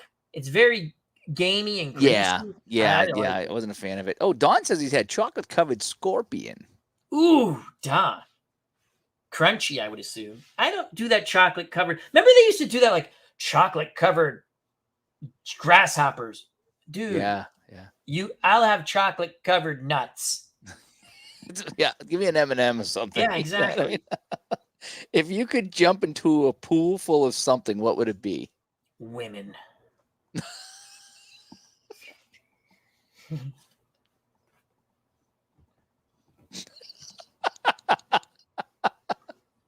No, what would I jump into? Water. Women or water. Women in water. I would like that. A pool full of women in water. I'm thinking. I'm not a beer drinker, so it wouldn't be that. I'm thinking the marshmallow that you put on your sundaes. Yeah, but would you? I love that. Yeah, I'd love that marshmallow though, but you eat your way out of it. I'd eat the whole thing. Could you move in it though? I would just eat my way out of that marshmallow. So good. I love that marshmallow. Not fluff, but the marshmallow. All right. So then let me get rid of my women comment. Yeah, you're such a sexist pig. Like they were like popsicles, but in the plastic. Like that blue. Yeah. I would jump into a pool of the flavor of the blue because I would drink it. I'm not talking chlorine water either. I'm talking I know what you're saying. Yeah, that stuff there. Yeah. Because you'd have those in the summer. Then you take it and you drink it. Yes. Someone actually brought those to work last week. Cindy at work brought them in. It was hilarious. I go, and you know how small those things are now? Oh, man, maybe they were not as big as I thought they were, but there's no way they were like this freaking big. Yeah, no, everything is small now. Like you get a big wheel or a ring ding now. It's like this. It's like, come on. Back in the day, it's like, Cupcakes were much bigger because I used to be a Hostess cupcake freak. Alrighty. Who would you hunt if you were a ghost? Who would I hump if I was a ghost? Who would you hunt? Hunt. Well, there's someone I know, but I'll keep it non-political. Who would I hunt? Bucky Dent. Ooh. You'd like make noise in his house and just kind of freak him out? Yeah. And he'd probably make me cry. I hit the homer, kid. Oh, God. That's a great one. Bucky Dent. I would hunt. Not mean. I would just like he'd be looking for his car keys and I sort of hide him. That's all. I don't want to be a mean ghost. What's the funniest name you can think of for a pet? Do you remember the movie The Jerk? Oh, yeah. Remember? Shithead? Was it Shithead? Remember? The dog? It's like, he saved everyone. I'm going to call you hero, boy. And the guy's like, and there was no fire. And the guy's like, he's no hero. You should call him. He was a sheethead. Yeah. I think I'm trying to think of a real like pet that, like someone's pet, trying to think of a real, everyone. That's the funniest one. I know it's from a movie, but that's then the Jetsons. I think Astro's real name was Tralfaz or something like that. Oh, was it? Yeah. Why? What's the funniest you've heard? Boy, I'm trying to think of a legit one. Yeah, there hasn't been too many crazy. I mean, like if you had a German Shepherd and you Adolf, come here, that'd be kind of pretty much. Well, I did a hockey game today. And I like to look at the names of all the kids, right? And there was a kid named Gus. And I'm like, Dad, there's not enough kids named Gus anymore. That's a good name. There needs to be more Gus's. There's enough, all the regular names. But there was a Gus today. I was like, man, that's a cool good name. That's an old school name, Gus. Yes, it is. Gus is such an old school name. Now, let's see if you remember this. There was a movie, Dave, a Disney movie. Gus was what type of animal? He was a field goal kicking mule. That's right. I love Yoyevich, and he kicked the ball. I love that movie. Oh, you know what I need to do? What's going on in the chat? Yeah, check the chat out while I set this up. Ooh, Bears Den says, I don't know if you pronounce the Z. I'm going to say Zarmin Polish for duck blood soup. Or Zarmina. Wow, duck blood soup. Arnold Hunter said he would hunt O.J. Simpson. So I got some sounds in case we ever do the match game. Here's a good one before it. Todd B for funny animal pet names. Lucky the three-legged dog. Oh no. I mean, it's kind of no. And we will be doing the match game at some point. Yeah. So I got my camera now. So if you got the answer wrong. Yep. Yeah, I heard the buzz. If you get it right. Yes. Yeah, there we go. We will be doing the match game. Yep. We got another one here. Oh, if it's a bad answer. Yep. And if we go to the money round. There we go. I like it. Yeah. So I got a couple new new sounds here. Yep. We got to schedule that. Little delay with that. Camera wasn't working right. I got my new camera in. I'll figure out how to not make it look like I'm playing the Enterprise. Remember when they do this and they do that? It looks like the ship's tilting.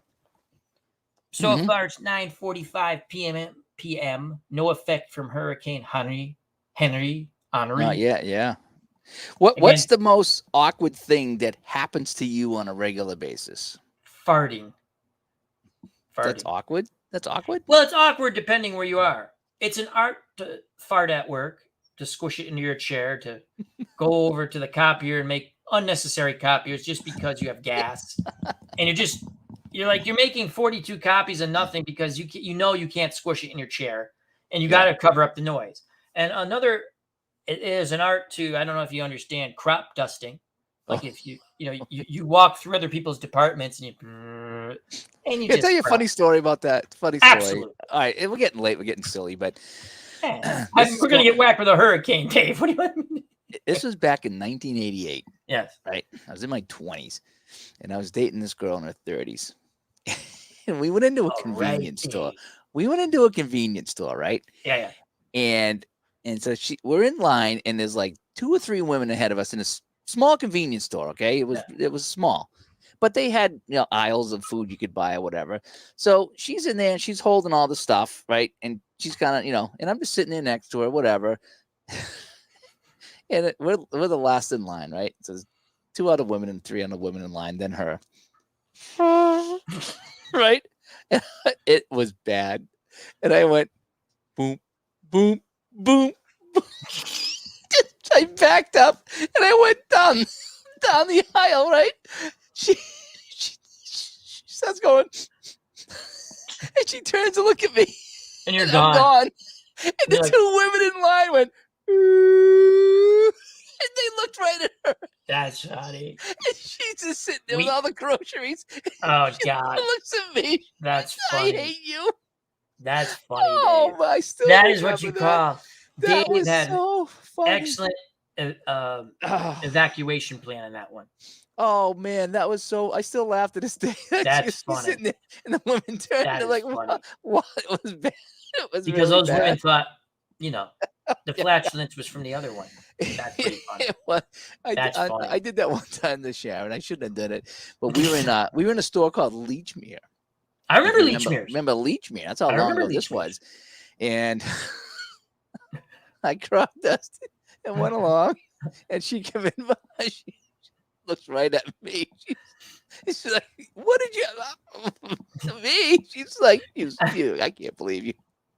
She's like, "That was bad."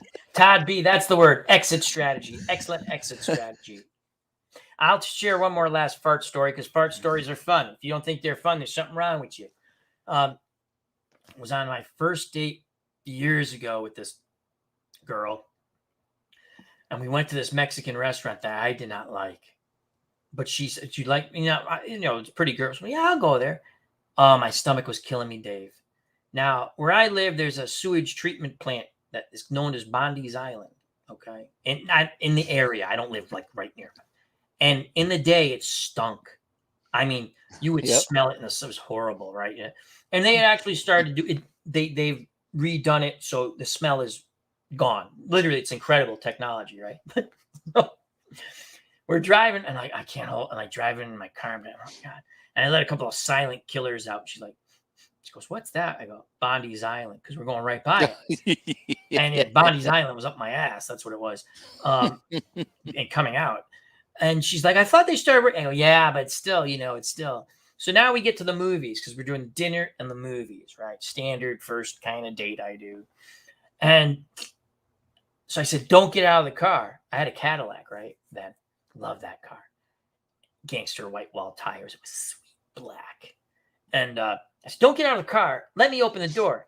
I took the long way around, from the front. I went, "Oh, Dave, I farted all the way." I was like, and she's actually, "No, not yet." And I was like, just before I opened the door, I went, and I waited. I'm like, "Okay, it's good."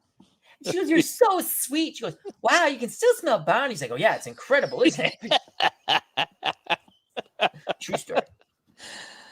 Oh, I must like you guys to tell those stories. Yeah, it's kind of funny. It was funny. It was true. Well, I'd ask you this, but we've already answered that. What would you do if you were invisible for a day? I look at lots of naked women. Why not? Or just go places and find out what's going on. And hopefully they're naked. Let's see if there's anything else here. What things do you do every day that you wish could be automated? Work. Like, I don't have to show up. No, I liked working from home a little bit. I was actually more. You roll out of bed for what I do. I can work. Plausible to work. I'd like to see folding laundry automated. Oh, that's yes. I don't mind throwing them in. I don't mind throwing them in the dryer, but just when you got to start pulling out 100 items in like socks and underwear and shirts, Teresa does the folding. Oh, I can't stand that. That's a good one. I'm not like Sheldon on Big Bang Theory. I do not like to fold clothes. No, I just throw in a ball. There you go. We're done. We're done. Oh well. So fun questions.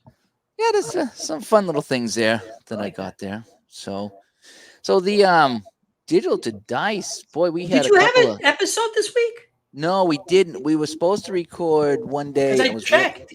It was really hot, and then one day it was raining, and I didn't know if I had internet. And then Ron went out drinking yesterday. Oh so yeah, you got him on like that. That would have been hilarious. Yeah, I know, right? And then today he texted me. He said it was like 80 degrees in his apartment, so he didn't want to record. Dave, I don't know where you. I know where you are, and I'm not going to say where you are, but it was 88 here, okay? But it felt like because of the humidity, like it was 100 something. It was so freaking. Hot. We were in the 80s today. Boy, I tell you, it did. It felt like it was 100 out. Yeah. And so, because we went to church, I was like, oh my God, is it hot? It was just too hot to do anything. No, the dog wanted to go outside and play. I'm like, yeah, no, you go out and play. Yeah, that's what I said. So I got to go home and walk the dog. And I was like, that's too hot to walk the dog. He's going to burn his feet. And I mean, we had that heat wave. And it was hot. Don't get me wrong. But today, I think it just because 88's hot. But yeah, 88 sometimes you get 88 and you're just like, oh, it's nice. 88's okay. So or 80 can be unbearing. You're right. It's that weird temperature. It just was the humidity was unbelievable. So yeah, so we might record tomorrow, depending on how tomorrow goes, depending on how bad the storm is down here and what's going on. I hope they made a mistake, but yeah, so we'll see about that. So we also thought about maybe taking a week off. Was it going to be a regular show or an interview? Yeah, no, because we did back-to-back interviews. Yes, you did. Dave Cook, which he mentioned you and you and Run Jucket. I saw that. Yeah, that little spelling error. That's too bad. But great interview with Dave Cook. Kudos on you guys to get him. Then Al Wilson. Al Wilson was on 101. Yes, week, which was back a great to back. interview. Yeah, both back to back fun interviews. So the Dave Cook one was fascinating. I've listened to it. That is our most listened to episode. That was, I think, up close to 1,400 listens. Yeah, because it was just fascinating because you asked him how to, this and that, and he had a great thing on. Maybe the guy didn't hit a home run that year, but he could have. Yeah, and that's why it's always a possibility, a slim possibility. I like I say, there's some things he didn't want to open up about, and that's fine because it's But a couple things he did, which I didn't know, like he said on the baseball game, is that on every play, it's like you roll for the pitcher, you roll for the batter.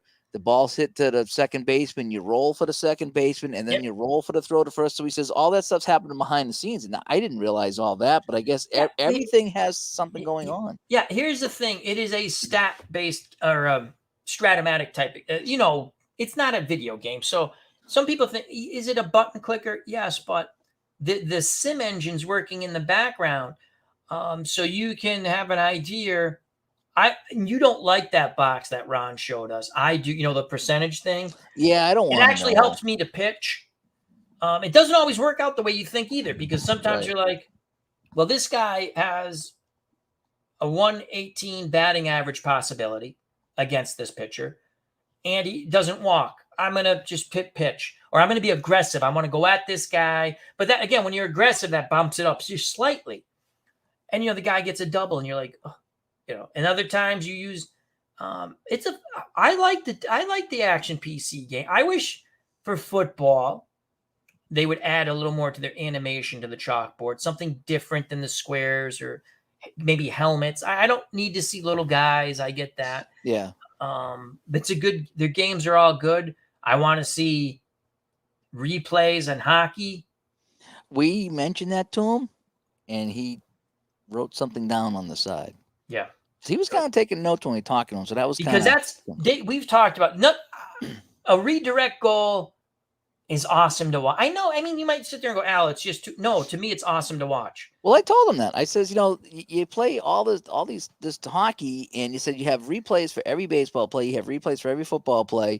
In hockey, you get the goal, and you might only have one goal a game. You want to watch that happen again. So he took notes on that. So you can watch a replay in baseball, any replay. Yeah. You can watch any replay in football. That's basketball. I don't really care to watch. Basketball's kind of tough because there's so much scoring. Yeah, and it's not. But the hockey is just, and they've done a great job with the chalkboard for hockey. Football, they did some things I'm not really fond of in this version, but you can shut them off. But I didn't really care for a couple of things that some people did like, and that's good. I still play the football. I like the football game. I just, I didn't care for the board going bigger, even if I'm not streaming. I hated it when I was streaming. I tried it. Well, I actually never streamed it that way because I was fooling. When it first came out, I'm like, I can't stream this. Yeah. Because it changed. It's just too much. I didn't like it. Sometimes they try some things, even Franchise Hockey Manager tried some things that didn't work. I didn't care for it. And they either phased it out or they gave you options on it, so I think would be cool. And again, I know I'm not the programmer, so I don't know how easy it is. It'd be cool to change the squares to helmets or something, but I don't know if it's feasible. But it's still action PC games are fun games, very good games, reasonably priced. He's always having great sales. He has another sale this week. And if you ever do or you have purchased action PC games and you're purchasing something, always go to the freebie site. Because sometimes he throws in absolutely unbelievable freebies. Yeah. Seasons. Not all the time. Seasons. Free. You just have to buy a $10 purchase. And especially around Christmas, unbelievable. So yeah, I like Action P. It was a great interview. I enjoyed it. I've listened to it once fully, and I'll go back and listen here and there. Yeah, there was a lot to it. The Al Wilson interview was really fun. How he played a lot of 2nd and 10, and he felt to him, this was him. I'm paraphrasing, and correct me, Dave, but he wanted something a little different, and that's how he ended up hooking up with Play.com games. Yeah. And he's good friends with the owner. Is it Keith? Because I'm not. Yes. Yeah. And I think Keith has some health issues, so I'm wishing him well. Yes, absolutely. Yeah. But yeah, those are 2 great interviews. You've had some really fun. Do you see, Dave, if I may ask you a question about Digital to Dice, do you think you've had great interviews with a lot of developers, but Dave Cook, obviously your biggest get, in my opinion. I hope that people see that interview and other developers come on to Digital to Dice, because community members are playing your games and they'd like to hear from you, regardless of your company, how big, small, if you're playing your game.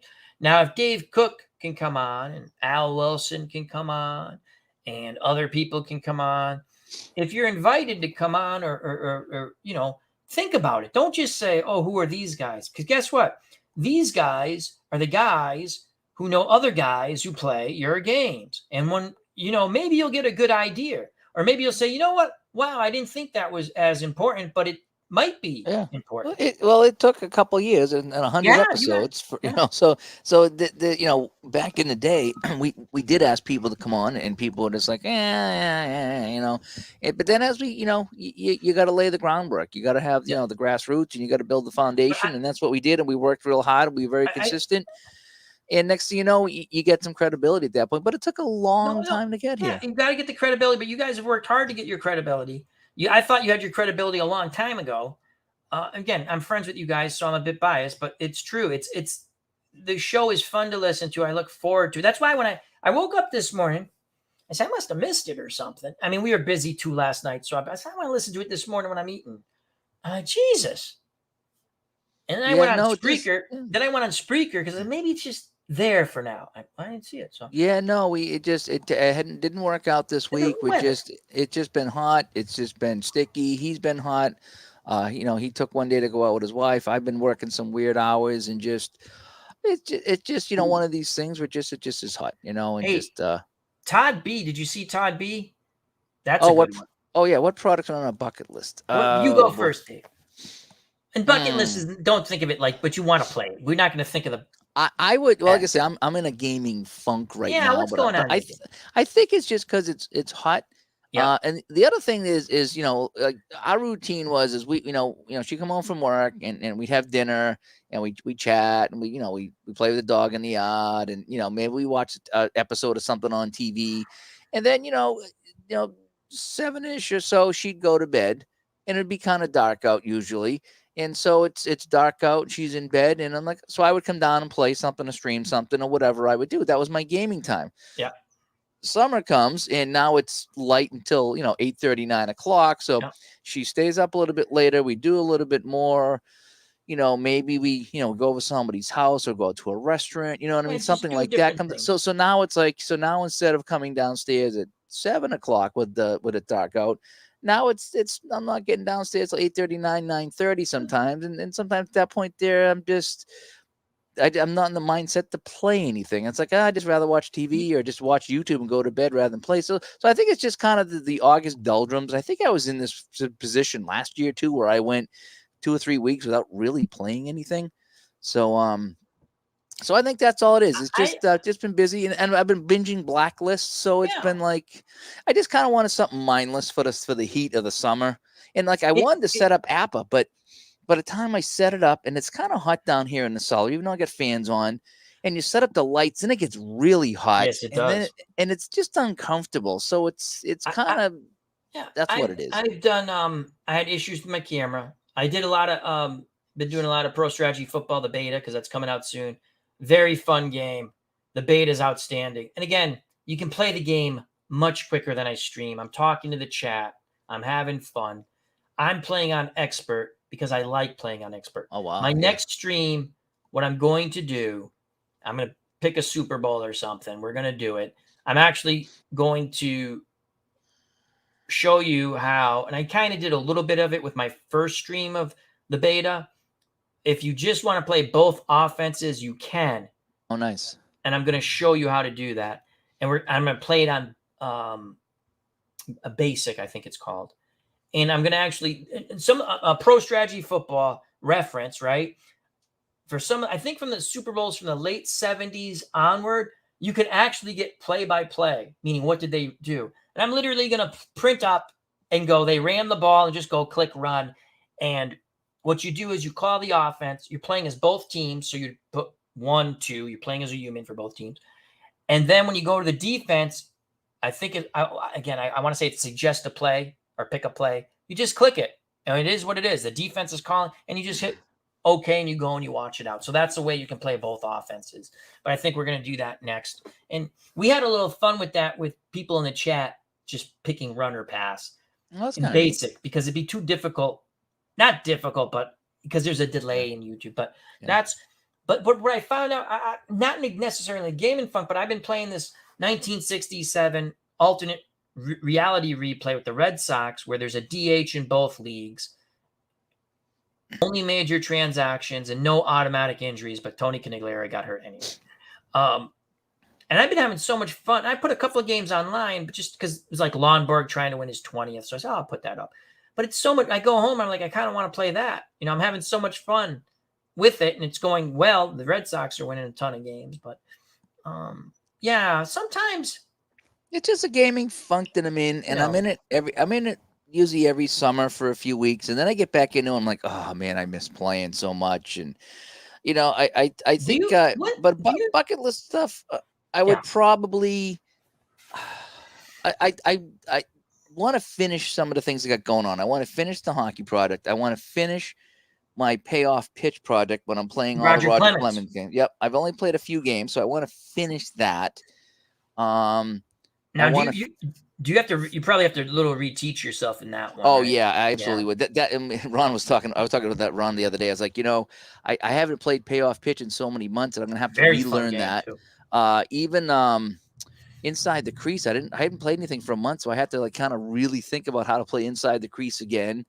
So anything even Solitaire Pro Football. I want to get back to the 1980 season with Solitaire Pro Football, and But the only thing, that's a long game. That's a 2-hour game. It's play-by-play football, so there's no way around it. There is no play-by-play football game that you're going to play in an hour. It's just not going to happen. No.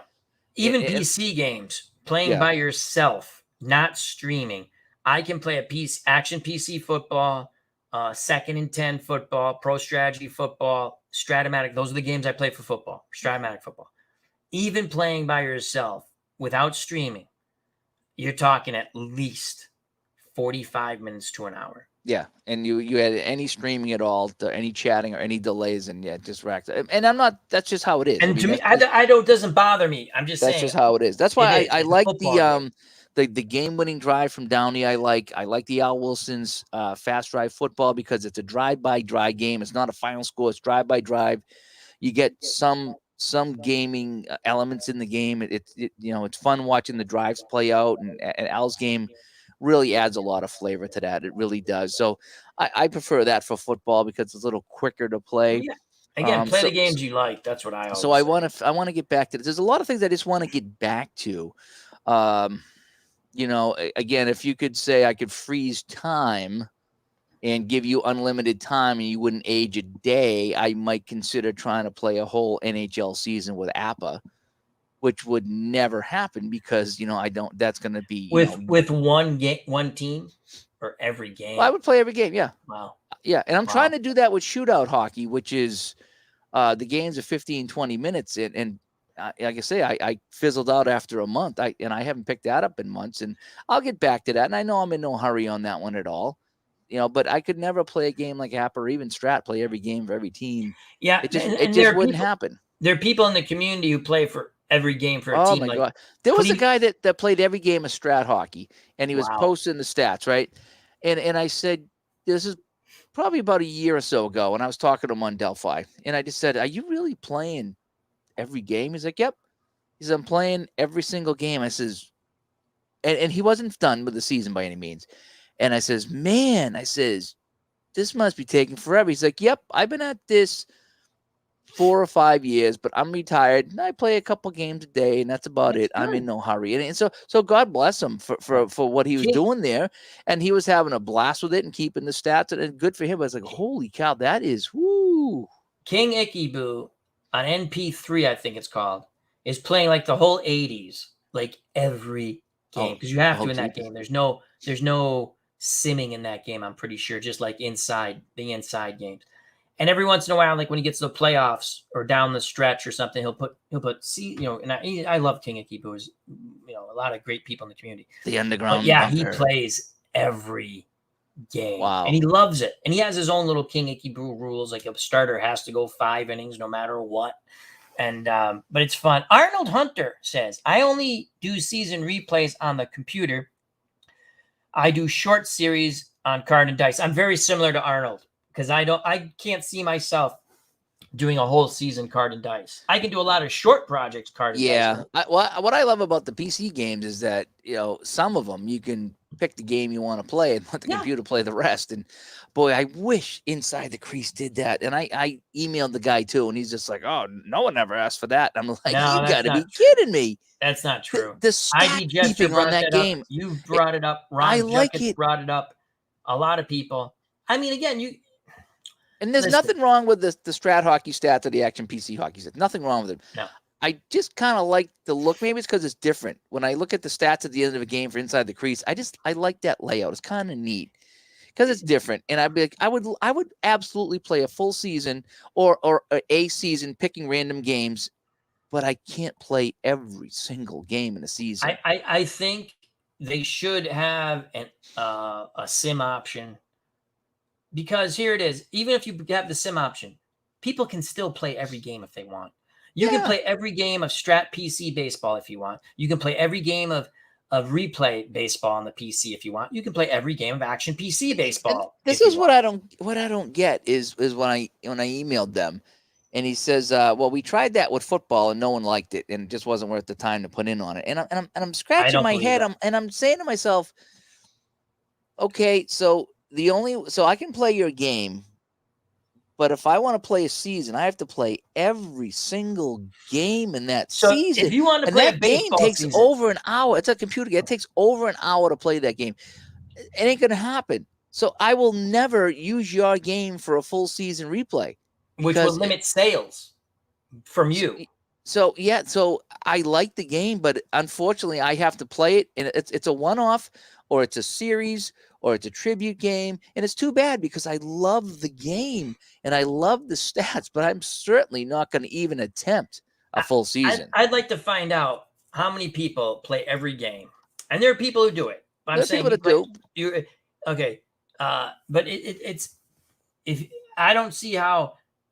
Wouldn't you rather give your base, and you would grow your base probably, the ability to say, I want to play as the hockey, right? If we're talking hockey, Montreal Canadiens, Boston Bruins, whoever, New York Rangers, Islanders, from whatever your favorite season is. I want to play that whole season. I want to play every game of them. And then maybe I pick games here and there, but I want to be able to sim all the other games so I can see how the stats come out. Yeah.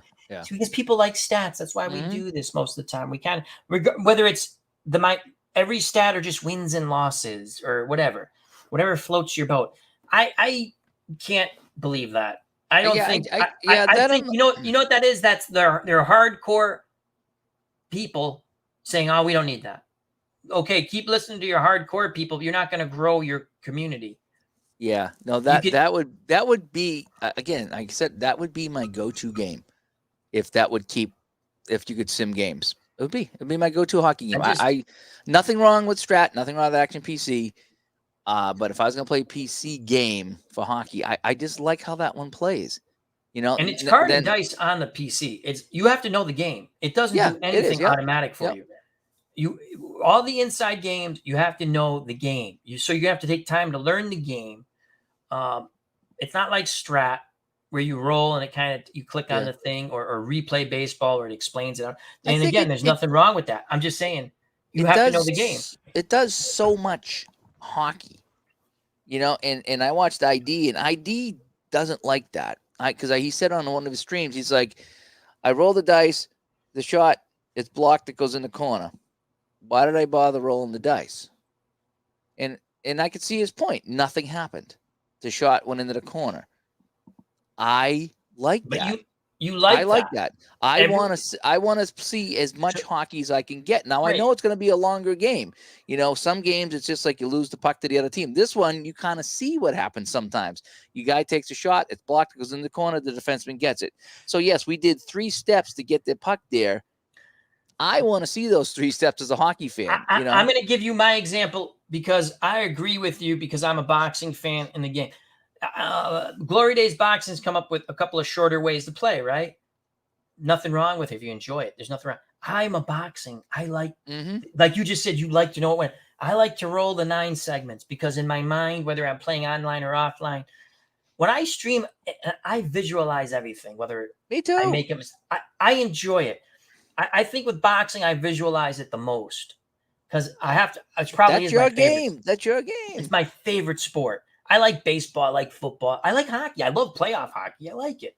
Basketball, the way it's played now, does nothing for me. I like the old school. Yeah. But I mean, I like sports, okay? I don't watch as much, but I still follow it, know what's going on. So I like that. But there's nothing wrong with playing a different version of your favorite sport.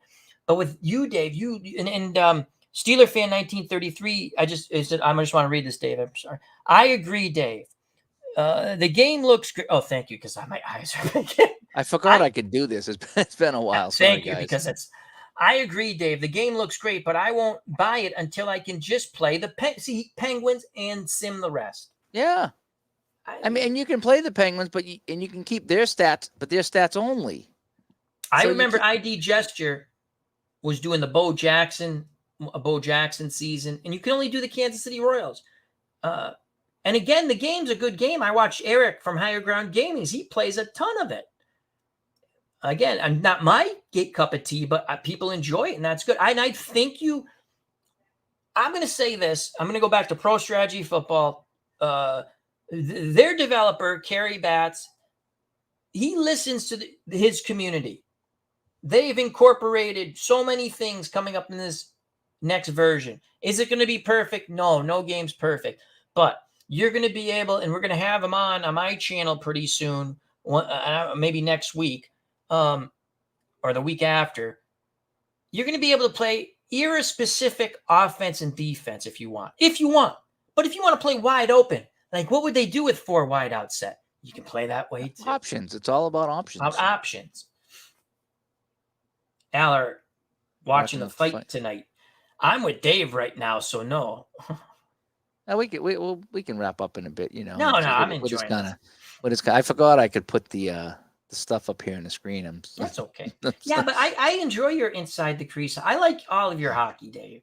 I like everything you do. Well, again, it's different games, scratch different inches. Inside the crease is kind of like the PC version of APA, where there's a lot of intricacies. There's stupid things like wide shots and block shots, and I don't think there's any offsides or but in APA you can ice. So I don't think you can ice in that. But those are things that make up a hockey game, and that's what I really like. Is to see and all that. Now there's other times where I want a quicker game, so I'll play shootout or hockey blast or strat. But the other key thing with inside the crease hockey that I've learned from you is you can just say I'm not taking that penalty. Where if you're playing action PC hockey, or strat, you can't override anything. Yeah, nope. I do like that. That is a very true cards and dice sport. Right. So you can sit there and go, we're coming down to the final 3 minutes of this game. Referees, put your whistles in your pocket. No blood. No penalty. And that was the thing, we would kid around about the whack-a-mole thing, because it's like, okay, you just click on the light. Whatever lights up, you click on. It's like, what fun can that be? It wasn't until I played the game where that wasn't the case. Right. What it lit up, to show you the two people taking the face off. And then you decide who wins it according to whatever. Yeah. And then it shows you who gets the puck and then what shot they're going to take. And then if there's a loose puck, it shows you the two people who are fighting for the puck. So it doesn't just tell you who gets the puck. It tells you which of the two players are eligible to get the puck, and you still have to decide that. So I really like that aspect of it. And I like the fact that I've purposely tested clicking on different buttons, and they all work. Yeah. I could have Cam Neely take a point blank shot every single time, whether he has the puck or not. Because you can cheat that way in the game, because it doesn't pigeonhole you into whatever. So yes, when it comes to the penalties, I can say, nope, I'm not going to do the penalties. That's what I mean by don't have to take it. The inside games, and we're talking inside crease, so I'll say inside, but it's the inside games in all. You have to know the game. And it's not going to teach you. The PC is not going to, in my opinion, teach you the game. Where in replay or strat, but see, I know strat. And replay, I finally bought baseball and basketball because I just put an open mind to it. And then a couple of people did for baseball streams explaining it a little more. And there was one already. ID Gesture did one, but and then I watched King Icky Boo went back to ID Gestures. I said, my God, I get it. And what's the word we use? Not the visual, the immersion in that game for me is fun. So Arnold Hunter, it will be nice to see Hal Richmond on Digital Dice.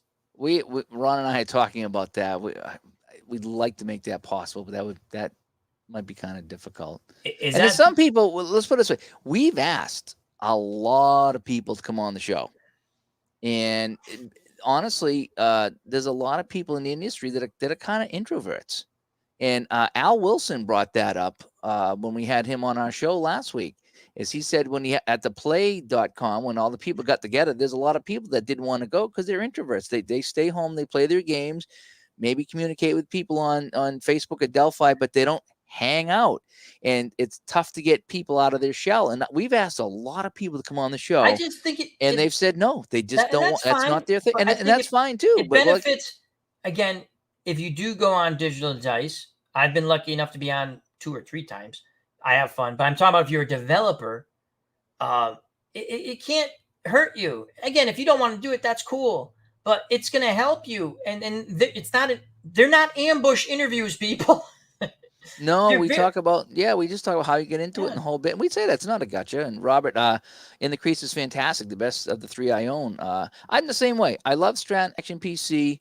And in the crease. So Robert he's with you. And again, I bet you Robert's just like you. Then he likes the, it's in the corner. It's this, it's that. Yeah. Just like I say, I like playing the boxing game. There's two other ways of playing it: a real fast and mid-level kind of fast.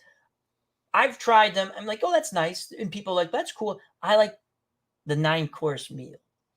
Sometimes you do. Sometimes you like the thing about strat is like you'll be playing strat hockey, and it's like you flip the card and it's like lose puck to the opponent, so the opponent gets the puck. In the crease, it's like you have the puck, you take a shot. It's wide if the defenseman, or blocked if the defenseman is a 5. The defenseman is a 5.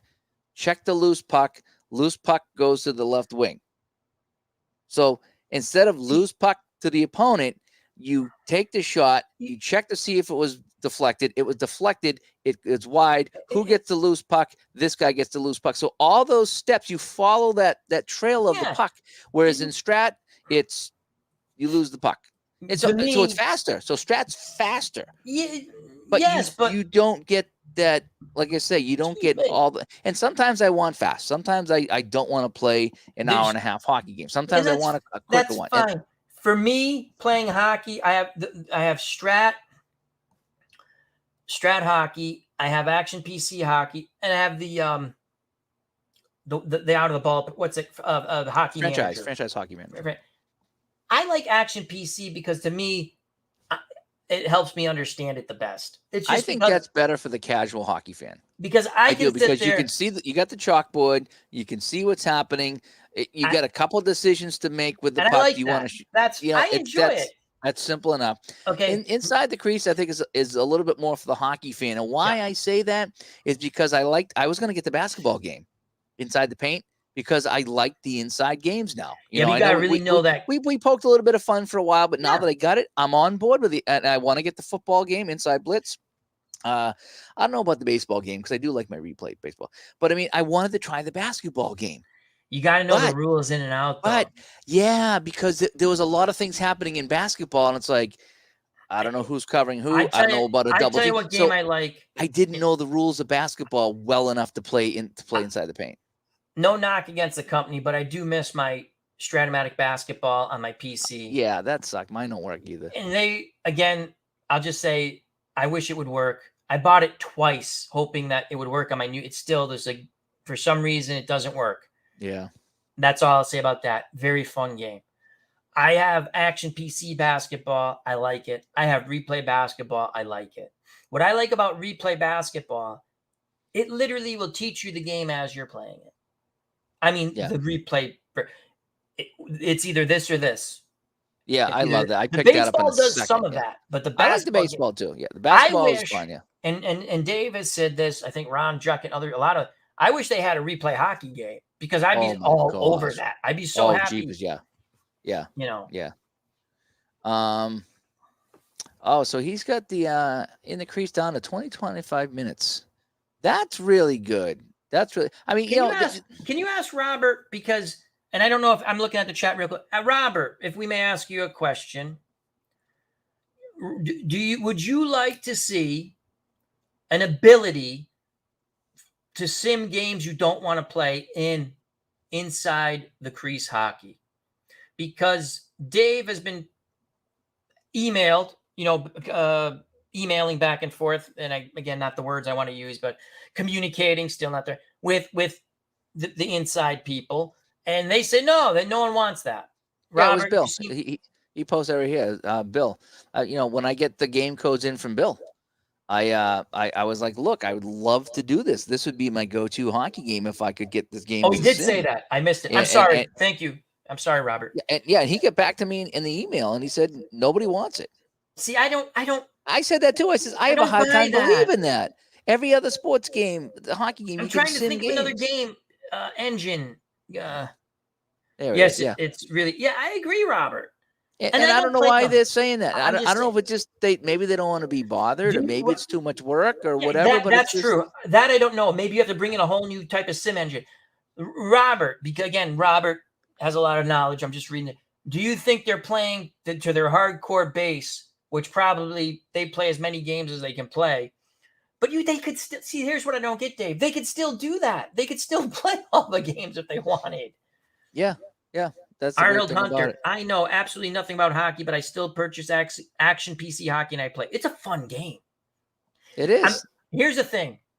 They got to have replays on goals because the redirects are fascinating. Are awesome.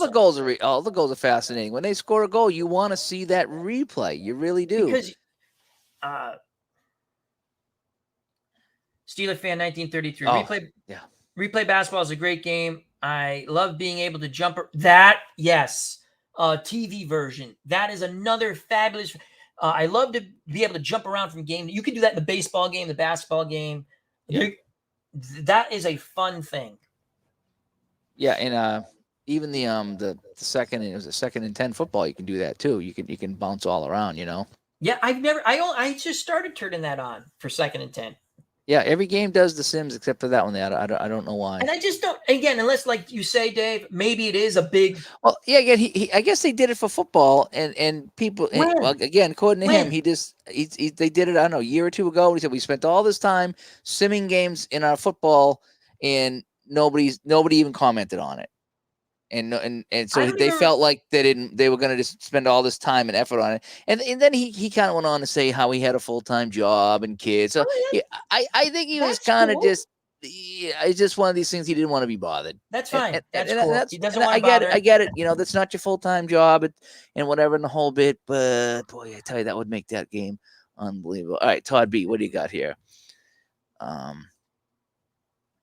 Inability to push it. Oh, the seasons, not enough seasons. Okay, that's what he's talking about. Yeah, for the basketball. Yeah. You know what else? They did a great teams set 1 and 2, but only 2 is on the PC version. 1 isn't.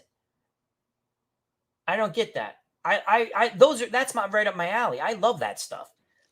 And the ABA, of course, that's fun. Red, white, and blue ball.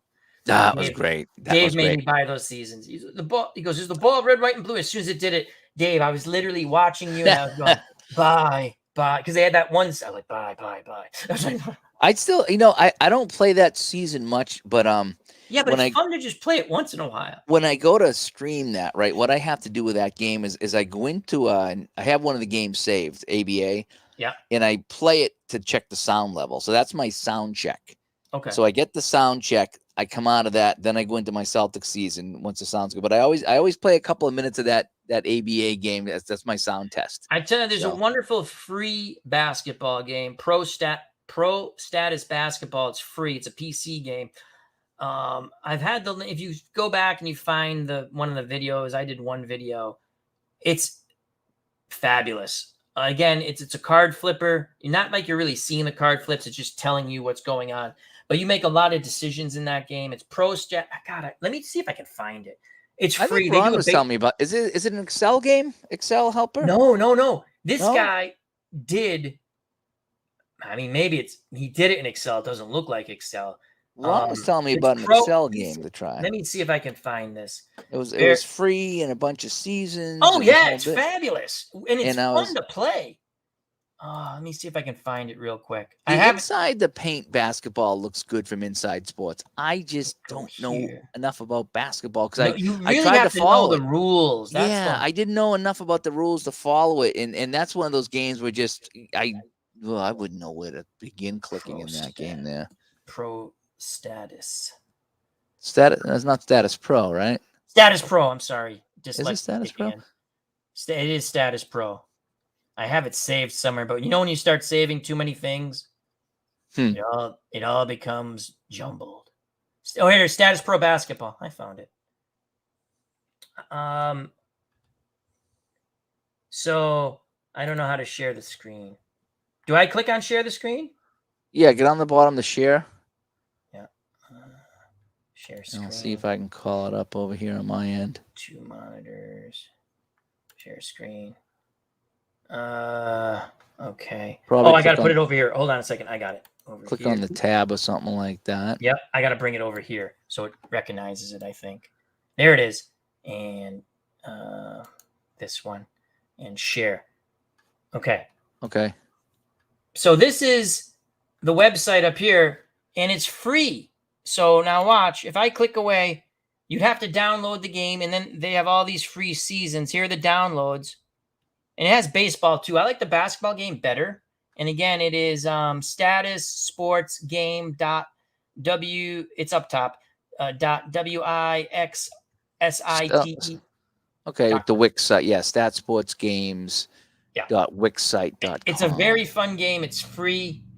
I've been playing the 1980 Celtics offline. And there's a lot of strategy in it. And they have a lot of seasons.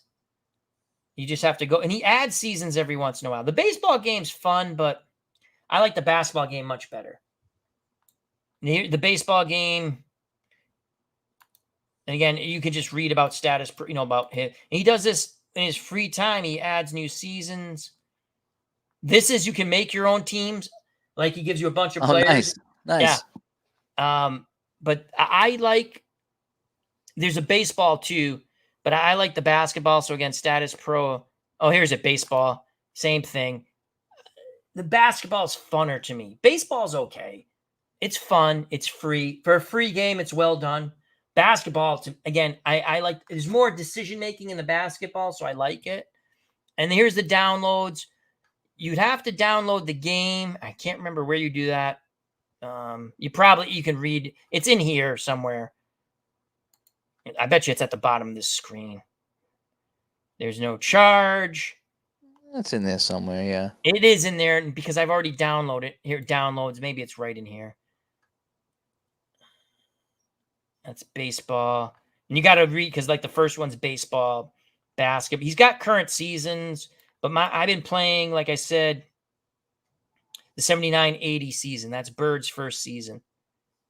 And it's been a lot of fun. So, and again, you download the game. And I'm trying to find where you download the game. But it's on here somewhere. Yeah, it's on the site. You might have to dig around a little bit. But that's that. So it's a free game. I think it's well worth take a look at. So get rid of that. Oh, how do we? There we go. Okay. Yep. Robert says Inside the Paint is fun, but full games take over an hour. Yeah, they're long because the hockey, like I say, I suppose if I got at a pretty good clip, I could do the hockey game in 45. But there's just, you're going 20 seconds at a time, and not every click's 20 seconds. Sometimes you got to click on a few things to find out who gets the loose puck. So, and the other thing is too is I don't want to, if I'm going to play a long game, right?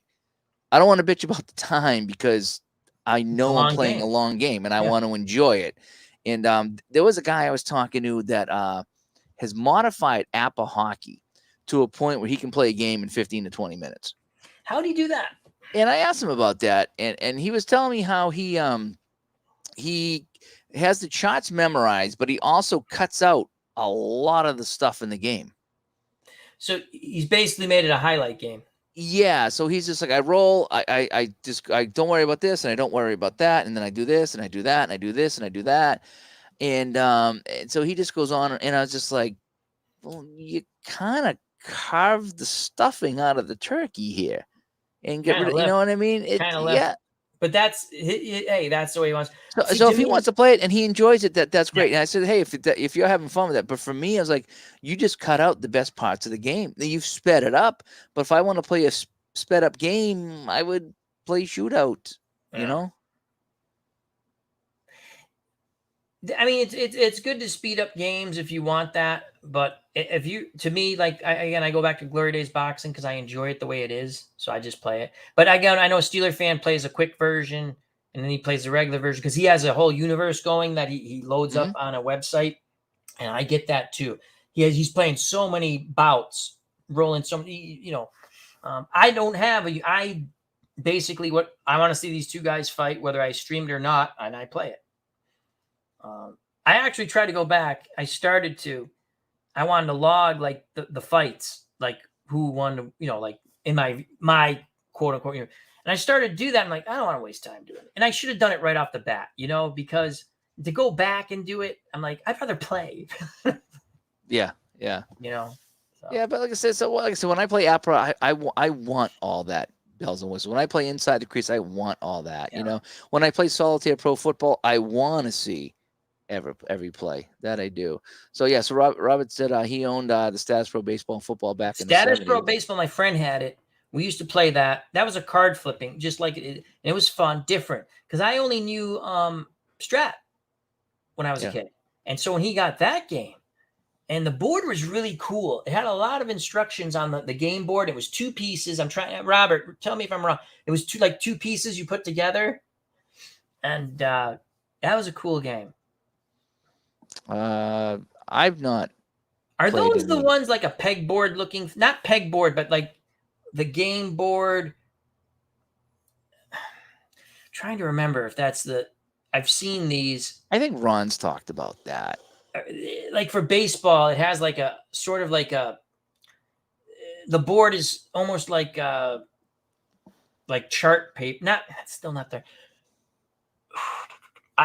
Yeah, I know what you're talking about. Yeah, it's more schematic. Yes. I've never played them or no. I just seem like when I'm looking up stuff, the name sounds familiar. Because I always, every once in a while, do you do this, Dave? I'll type in like baseball sim games or card, and I want to see if there's anything new out there that might. And there's lots of new stuff. See if it tickles my fancy. Here's a question for you, Dave. Do you? And again, we buy stuff. I get that. Do you ever just want to sit there? And we've talked about this before. My God, I should just play some of the stuff I have. Yeah, Ron yells at me all the time. I know Ron yells. Why are you looking at another game? Why are you buying another game? Play what you got. And while that does make sense, and we all have games, we have a pile of shame and that we don't play. But at the same time, I wouldn't have found Appa Hockey if I just stuck with Shootout and Strat. You know what I mean? True. I wouldn't have found and I love that game. I wouldn't have found Inside the Crease because I have plenty of hockey games. So I discover new games, and some of them I absolutely love. Some of them I don't, and some of them I'm whatever on. But that's how you discover new games, and it might be that I'm not looking for the perfect game, so to speak, but I'm looking for stuff that does different. Because again, sometimes I want that action PC chalkboard. Other times, I want the in-depthness of Inside the Crease, and other times I want a quick game shootout. And they all do different things. And if I just found the games, okay, that's it, I'm stopping, no more, I freeze, then I wouldn't find new games. So David Gray says the reason. Thank you, David Gray. Hello, hope all is well. He says the reason to buy new games at this point generally is to encounter new ideas. Well put. Yeah, because each game, it does something a little different. If you think about all the games you got, they all do something a little different. And sometimes that's why you play them. You might play action PC baseball because you like all this, but then you're like, I want to play some Strat because I want to roll my own dice, or I want to do this, or maybe I want to play replay PC baseball because I want this, or so each game does something different. There's really no 2 games aren't identical. They can be close, but they're not identical, and they do different things. And I think that's what I like about it. I just think with some of the games, and I'll go back to Dice Baseball Gen 1400. If they just took a little more time with that game, because it's I think it does the pitchers the best. Like Control, Bob Gibson in 1968 is like, yeah, good luck, and it should be that way because he had a 1.18 ERA, I believe. Or is it one? I think it's 1.18. You shouldn't be. Now, if I was into baseball, and I'm glad I'm not, I would probably be in trouble. 50 baseball games because there's way more baseball than hockey. I'm trying to think how many baseball games I have, including PC. I'm going to do a quick. And again, it's probably not a lot to some people. To me, it is. Anywhere from 12. I'm going to guess 14 games. Yeah. See, he's talking about Glory Days Boxing. This is Steeler Fan 1933, our good friend, a.k.a. Matt. Yes, Al, I've had 1,271 fights in his universe and 12 no contests in my federation, so I have to use Quick Play and soon Express Play. That's the one they're working on, which is like a mid-level between Quick Play and the regular version. But yeah, he plays a lot. It's a fun.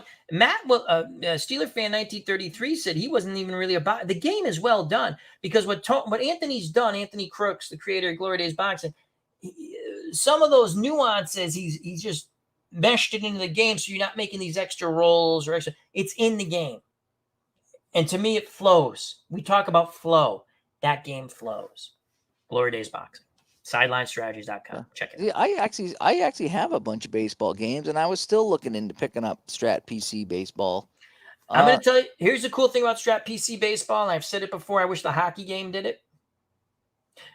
Let me roll my dice for certain things, because I would love to roll when it comes to shot and goalie save. Yeah. Not all the time, but once in a while. Yeah. Because I think the PC cheats. I'm telling you. How many times when I had my Discord, I forgot who it was for the Bruins, but it had to either be Bobby or whoever's, I think probably was Phil Esposito, right? I'm like, the bad rolls. Now there's a few. I hit the bad roll 4 times in a row. Like the 2 spot. Really? I mean, it can happen. And then one time I finally did get the roll on the goalie trap. I'm like, I'm going to score. You roll the. That's like I was playing Strat PC football, right? There's no way they're rolling it. And they rolled a 1-1. I went, you got to be crapping me. And the guy kicks the game-winning field goal. Maybe it was 6 or 8 months or a year ago on Digital Dice Facebook group. I posted a picture, a screenshot of an actual game, a Strat hockey game. I know you did. I don't know if it was Orr or Neely. It was one of the better Bruins. And it was like, go, safe, go. And the roll come up, save. And it was a rebound shot by somebody. I'm like, look at this. And I screened it and I put it up. This is how my luck's going tonight. Like everything was a goal or a goalie check, except for like 1. Yeah. And I rolled that 1. And I was just like, you gotta be kidding me. But it happens. But yeah, there's been so many people I've been reading, especially on Delphi, and they're like, I've done tests where I've, had the computer roll the dice 100 times, and this is what it come up, and it seemed pretty fair. So people will argue that it's not. Sure, but, I'm sure it just seems strange. I know when I roll my own dice with baseball, I enjoy it better. But Strat PC baseball, here's a good thing about that. You're playing card and dice. Okay. Now it's going to do some of the heavy lifting for you, right? It's okay. But the footprint is much smaller, and it's card and dice. Are the winds picking up in Connecticut? Are the winds picking up since we've been on the air here? I haven't heard it. It's kind of a pre-hurricane, so he was saying earlier. I don't know if you caught it earlier. He was saying they're predicting he could be 7 to 21 days without power in parts of Connecticut. That's what they're thinking this hurricane's going to do. Yeah. Eversource sent an email to me, to everyone who's on their email list, not just me, obviously. And they said, you might in this area expect possibly 5 days. But again, that's worst case scenario. That's a long time to go without power. I was without power in the freak October snowstorm. What's that? 5, 7, 10 years ago? I don't even remember. Time passes. Almost 6 days without power. Man, when it gets dark, it gets dark. I don't care how many candles you put up. Thank God it was October, but the house still was getting cold. We were still burning wood down, like that's the way we heated the cellar. So we had some heat. We would stay down cellar and stuff. And we have a gas stove down there where it's electric upstairs. So we can still cook and stuff. But yeah. I meant to put gas in my truck today and I completely spaced out. So I'm going to go up in the morning and try to get some gas. Yeah, make sure you have gas, because if the power goes out, you ain't going to be able to get no gas, most likely. Yeah. You're not going to have any heat and charge the phone. And well, we have these cool little things. We're charging everything now, but we also have like these little charging battery things. So we're charging those. Yeah, the full moon, I heard, is playing into this too. There was a day here going back 10 or 12 or 13 years ago, and it was in the middle of the winter, and it was 0 out. 0. Always fun days. And it was like 9 a.m. We lost power. Oof. And I was like, oh my gosh, it is 0 outside. And I remember, and I did a video. I took my phone, I went outside and I did a video and I showed the temperature, and it was snow all over the yard. It says, we got no power. And it was only out from like 9 to noon. It was 3 hours. My house got down to 55 degrees. Now you're thinking 55 degrees is not that bad. 55 degrees in a house or an office is freezing. It just is. We got the pooch. It's Eileen the cat. Oh, Emily's going to be all upset at you. Oh, where's Emily? I can hear Emily hissing in the background at Ron's house. It's Eileen the cat. Hello, Eileen. How are you? Oh, she's purring. She's happy. All right, I'm going to put her like this because she's going to... Now, it's a bad mistake because what's going to happen now is Al could disappear in about 3 seconds when she jumps on the keyboard. Yeah. But that's being not without fun. power sucks. But luckily, it was back in 3 hours. But I remember it was 55 in the house. I was like, it was just cold in the house at 55 degrees.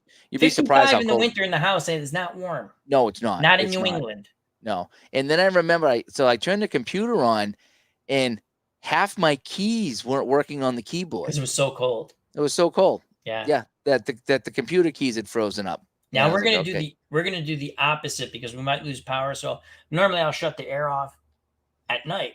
I'm keeping it on low all night just because get it as cool as you can and keep the house a little cooler. Yeah. So yes, we're hoping to stomach that. Yeah, thank you, Thomas. Have we played? I have played Hockey Blast. That's the .com game, right? Play.com, yeah. And they'll have to challenge the new game. It is a challenge. I've done some videos on Hockey Blast. I've done some funny videos on Hockey Blast. And I every time I turn on the camera to play Hockey Blast, whether I film it or I go live, it's a disaster. It's just a disaster. Now, that being said, I've had a lot of fun playing Hockey Blast, and I find my own fun. Okay. And I will say that I felt better because there was a few months ago, Keith from Play was streaming Hockey Blast. And what happened? He ran into all the same issues that I was running into when he started streaming. So I didn't feel as bad anymore because he's like, why is it every time I turn on the camera, this happens with Hockey Blast? And I was like, thank you. The creator of the game had the same streaming issues where he had injuries and fights and crazy things right off the face-off. And it just, I get it's the roll of the dice, but boy, that stuff can kill a game real fast. And so I was like, if the creator of the game could run into problems, then I don't feel so bad about it now. But I have played Hockey Blast. I do like it. I played it a few months ago. I popped on the game and played. It's an enjoyable game. However, I play it Dave's way. And I think that was my video. It was Hockey Blast Dave's way, because I had a few people ask me, how do I play it? They were saying that you're bitching about the game, but you made it work. How do you make it work? Well, I showed how I made it work, and some people said, "Oh, I like that idea." It is just like I say, opening face-off, special rare event. Go to the rare event. Guy breaks a chin strap, has to miss a shift. That's not the detail I'm looking for in a game. Stuff like that, or fight after fight after fight after fight, or I've done that to a lesser extent when I'm playing Pine Tar. They have the rare play chart, and I always say I'm not doing anything. I didn't set up this game start to stream to have one of the better players kicked out of the game. It's not. Yeah, I'm not doing it. Yeah, so sometimes if I get a rare play, depending what I might roll again and get a different rare play.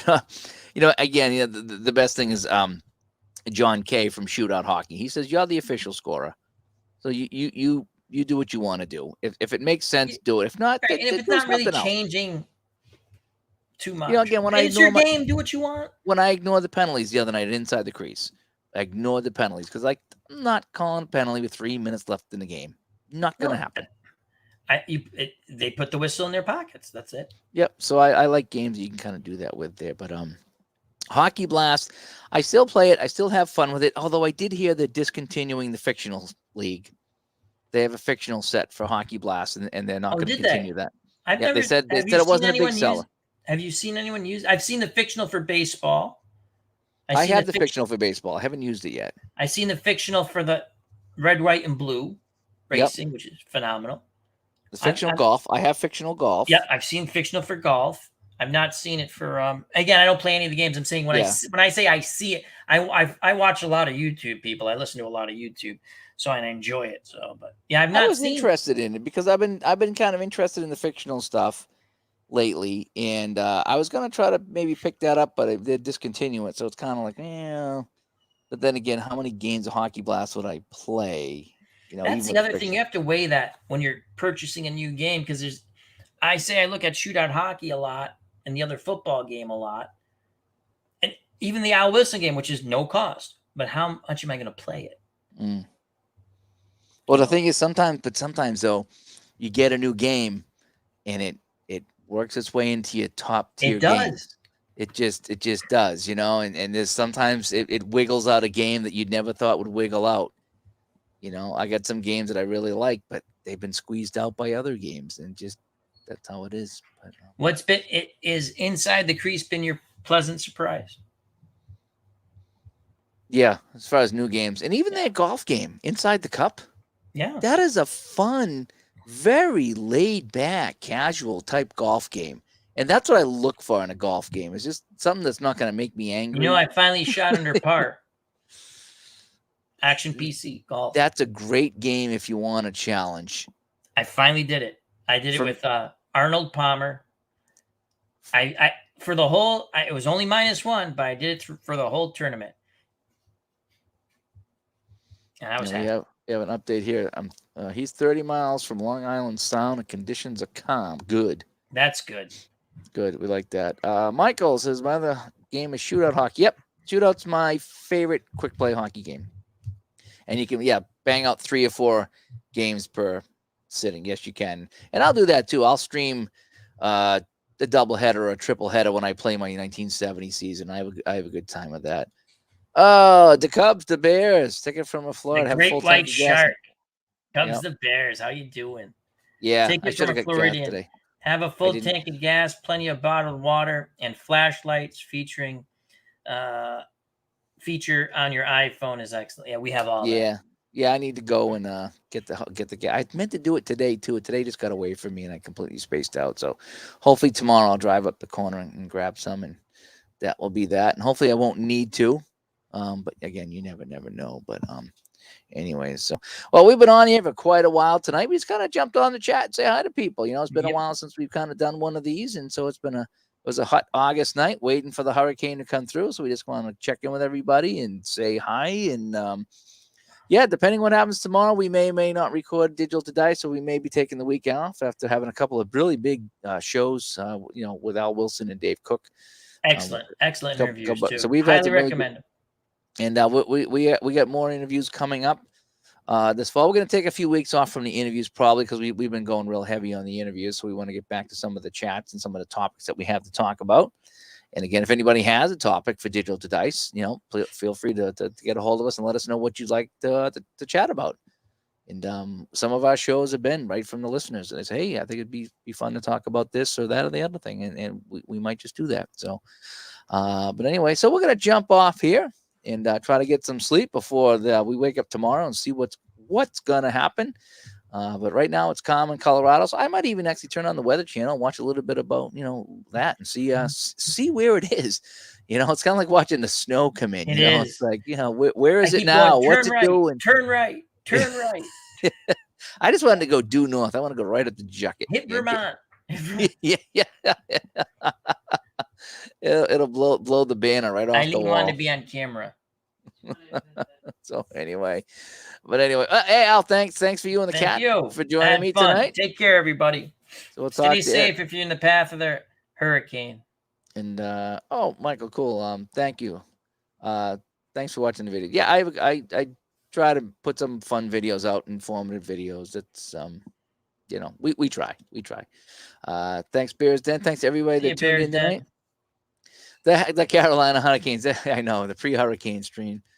I know. You mean the Joe Thornton went down to Florida. He's at the Panthers now. Really?